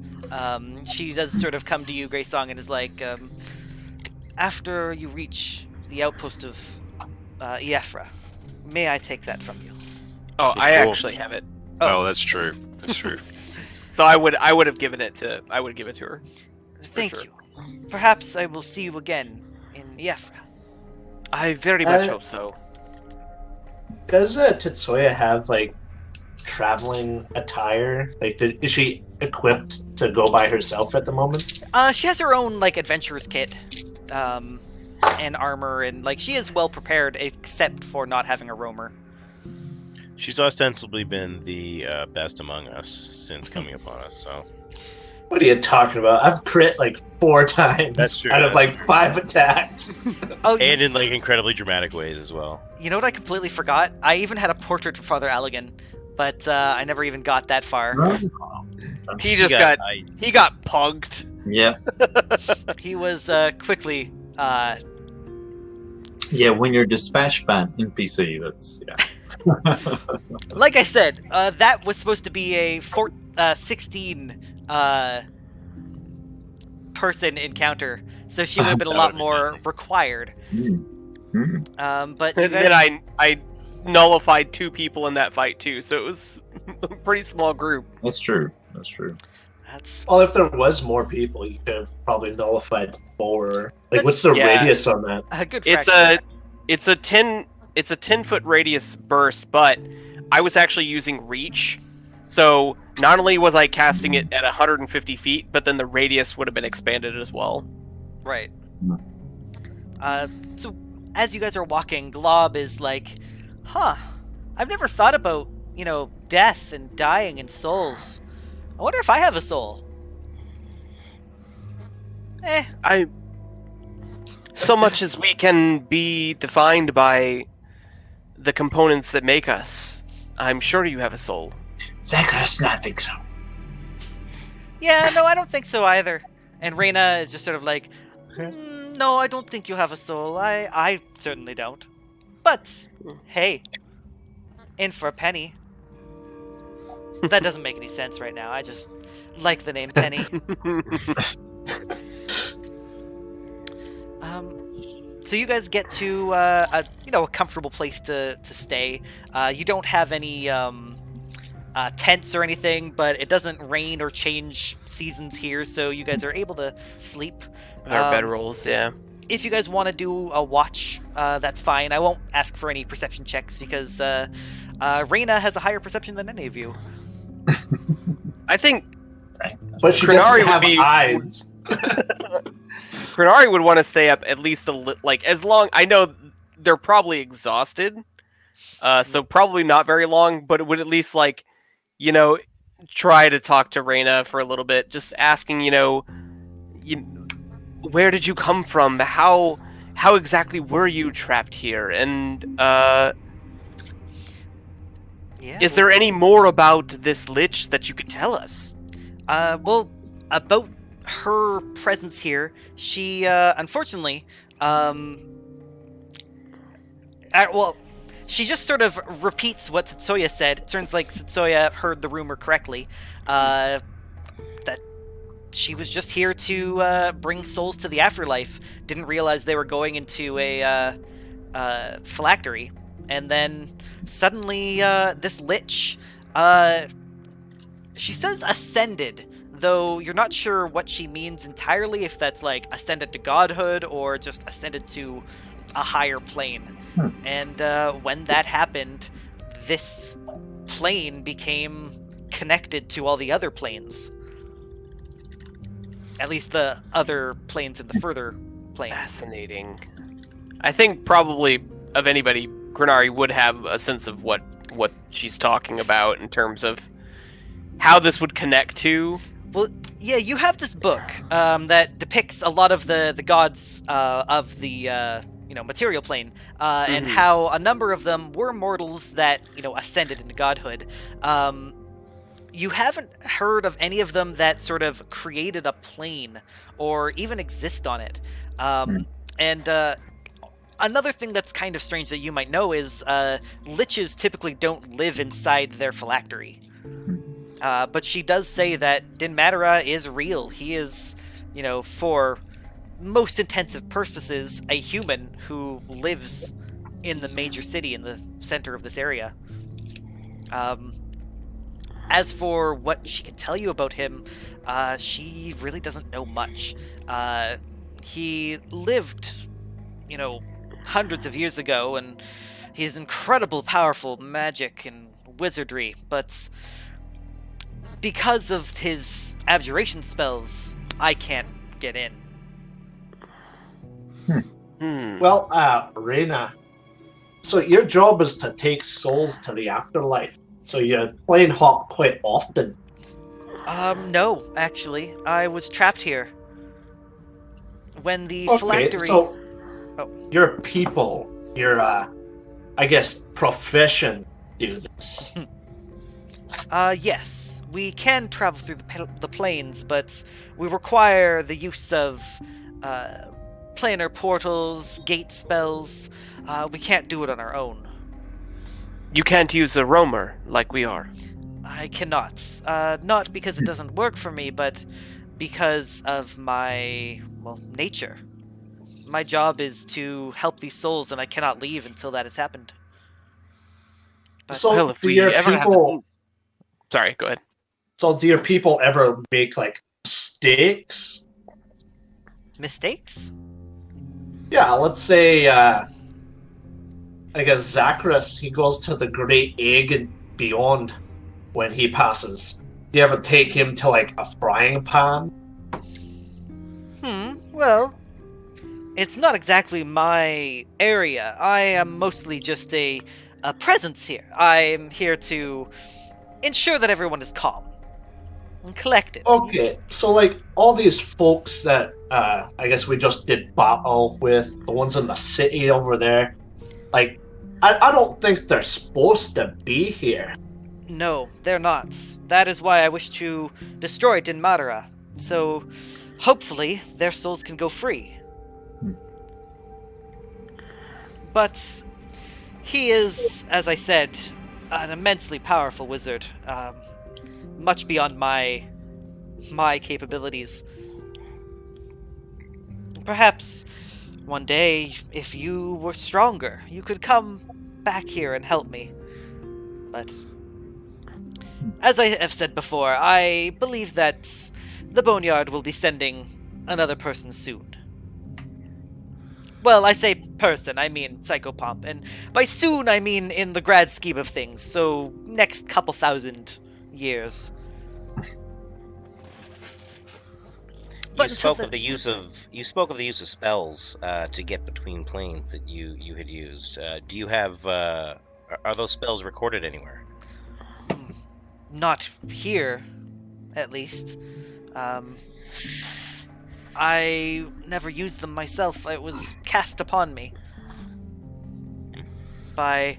and she gives the name of another psychopomp, but there are like dozens of psychopomps and I can't remember all the different types. But the one that casts spells is the one who cast the spell on me. I'm sorry I can't give you more assistance, but... well, my bones are held. Oh, you have done more than plenty. I think we were mostly just fascinated by where beauty. we are and your beauty, and Of course. and yes, we would just like to know everything we can about you and this place. Well, if you did wish to pay me back, what I most wish for is... Skin. excuse me. It is not worth the trouble it takes moisturizing, trimming things. It's Maybe a good glass of milk then. Full of calcium. well, this form isn't actually real. It is more a representation to calm people around me. In any case, what I wish for the most is back on the Boneyard. I used to be a part of magnificent parades. We would host the most extravagant parties and parades for newly dead to enjoy the time in the Boneyard. It does take some time for the judgment to happen, for them to be escorted outwards. I just wish I could put on a parade for the people here. If you ever come into a large supply of glitter or confetti, please bring it here. Of and course. Dresses. And dresses. Dresses, and a float. confetti. A float would be amazing. Dresses, Oh, and one floats, other thing. confetti. Sorry. No, this is perfect. Like, I actually can't think of another thing. they're literally writing this down. Like, Duly noted. Zacharias, not float. Zacharias, swim. Are you made of helium? unfortunately, no. Zacharias, not no. How about tequila? Zacharias, blood and stuff.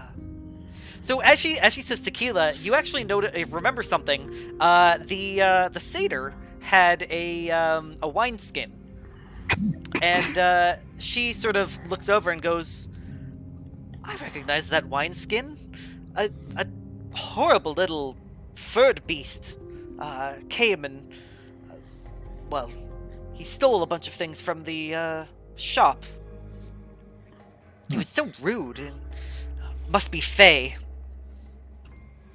Yeah, those Fey.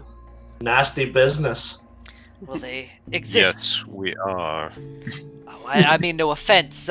Simply put, your people are, well, not part of my world. You see, you exist beyond the soul dynamic. Part of... Sorry. Is that true of gnome folk as well? I would say so if you are of Fey blood. I know that many gnomes have, well, I don't want to say tainted their blood, but have changed their blood to a more human nature. And where is it that these souls go of creatures that you don't oversee? To be honest, I'm not sure if they have souls. The Fey are spirits in themselves. They are not souls so much as beings of power themselves. Akin to a soul, but separate. I don't wish for you to feel incompatible or insufficient.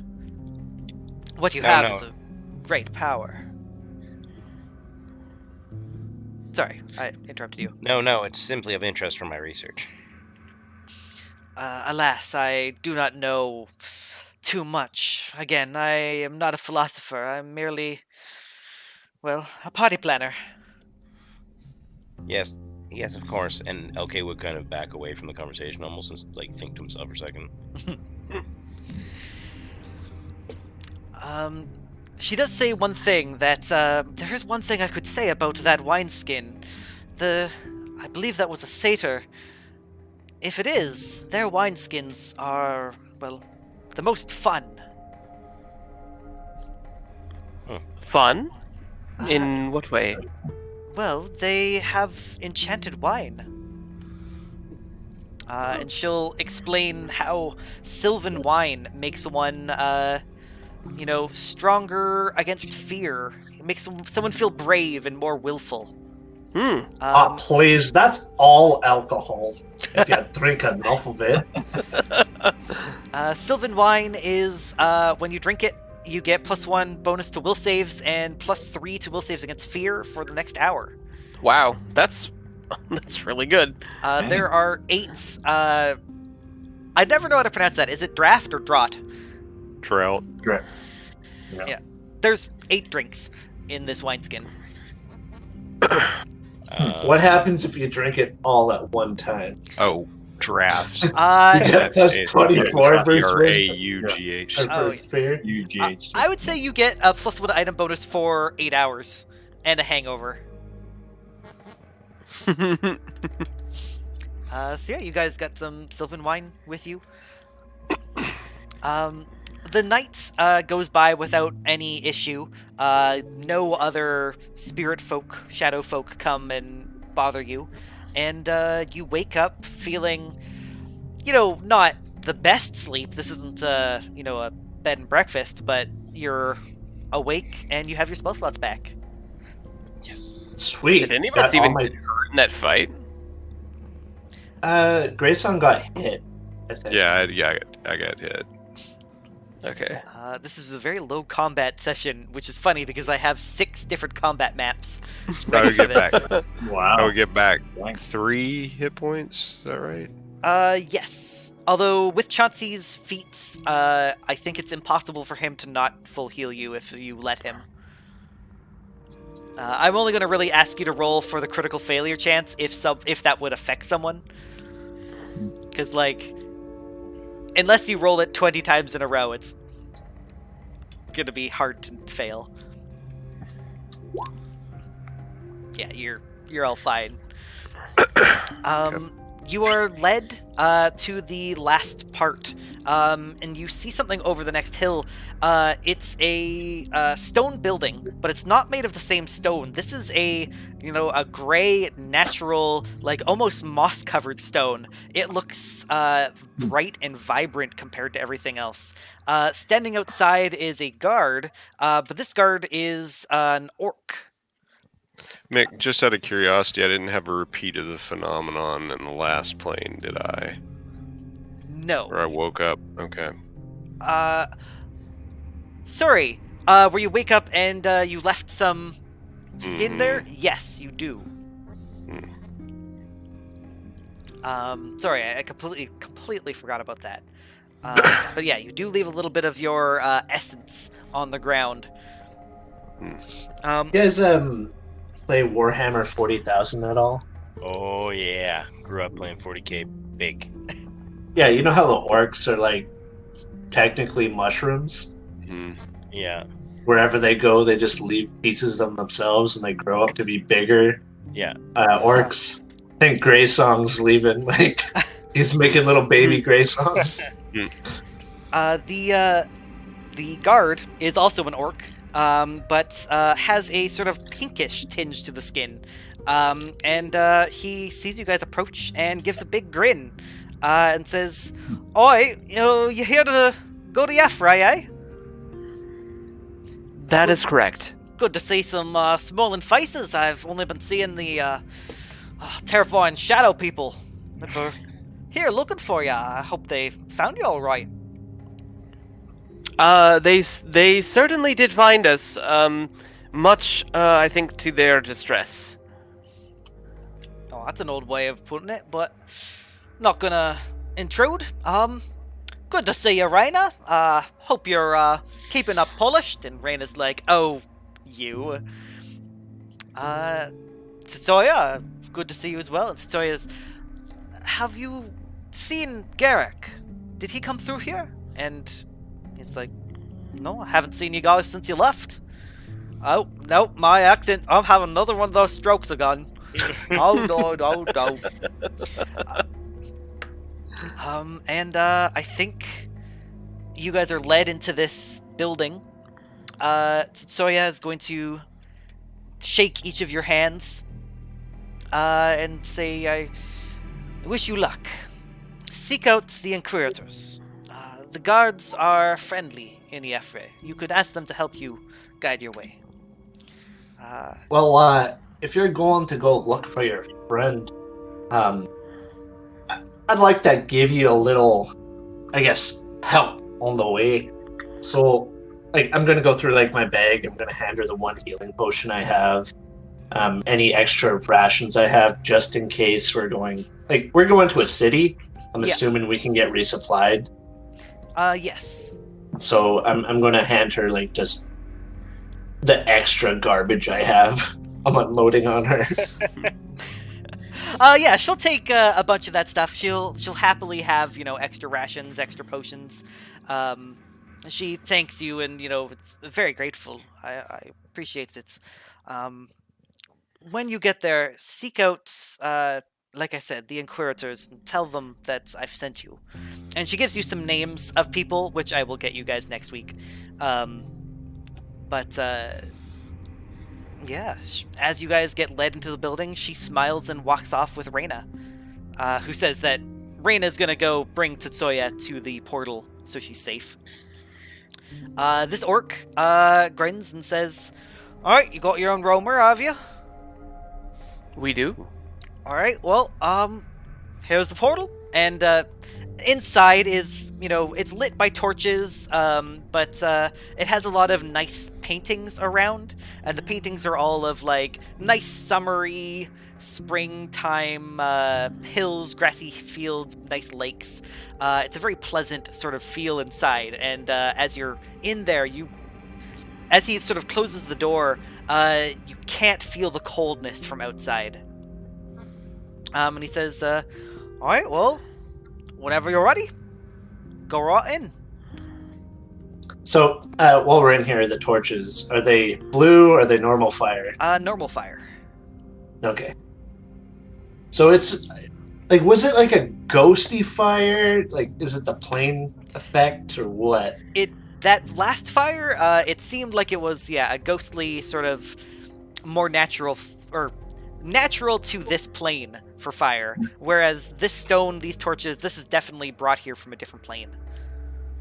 Alright, and so when we rested, I'm assuming we didn't have a campfire or anything, we just kind of huddled together for warmth? Pretty much, yeah, you wouldn't be able to find kindling. Yeah, Chauncey is definitely the little spoon. Even if LK is big spoon. Probably Zachary was big spoon. Zachary is shovel. Let's be fair, he's a big boy. Yeah, the tail goes around, so Chauncey is holding it. Right. Yeah, LK, do you want to activate the... Yeah, I will dial it up. I think this is a good cutoff point. I want to describe just a few of the things you see there. I've lost Chauncey in GridFam. Oh. Uh-oh. Yep. Got a little too excited. He gone. He gone. Well, I will describe it now, and then he can watch the recording later. You guys fade out from this stone room, and... Oh, here he is, calling back. Jeez, did you refresh the page? I was just cut out randomly? Yeah, it just... I'm just going to call it right here, and then I was the only guy in the call. Oh, yeah, you dropped for us. Anyway, so before I end it, I do want to tell you, you guys fade out from view, that same sort of pull from the center of your chest, being pulled through... Oh, now I'm gone.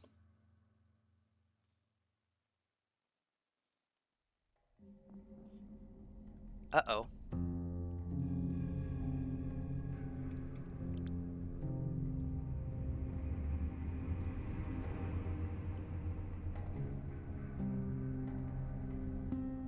and then it's just quiet. Okay. There he is. There he is. Now I don't have LK. Oh my gosh! No, now I don't either. Yeah, I don't either. It's basically going through the list. Hurry up, hurry up. Okay, I'm gonna do this quickly because we don't have time. Big city, but some walls are made of fire, some walls are made of water and ice. There are fire elementals, creatures made of stone walking around. You see drow, you see a few humans, halflings, that kind of thing, but mostly it is just like there's a guy over there that's made of spikes. There is someone who is probably like a ghost with like giant women's legs walking around. This is definitely a hub of extraplanar activity. Yeah. So when you say ghost, I'm just picturing like a white sheet with like sexy women legs with red shoes. Like, Yes, and fishnets. Yeah. Yeah, there you go. Louboutins. So with that, I say good night. Thank you to the viewers for who are watching, for whom are viewing. I don't know what happened at the end there. Sorry. Thank you for sticking with that. Check out our Patreon at patreon.com/MegHolmes. Check out our YouTube at youtube.com/ I have no idea, it's a long weird string, but the link to that is in the description here, unless you're watching it on YouTube already. We thank Roll20, Gabriel Pickard, Alexander Nakarada, Will Savino, and a number of other sponsors. Thank you so much. Thank you, viewers, and feel free to give us a like, subscribe, comment, tweet. You know, we're throwing this on everything, so give us whatever you want. You're Forceborn! You know, one or two firstborns would be fine. No. We get hungry. Don't need more.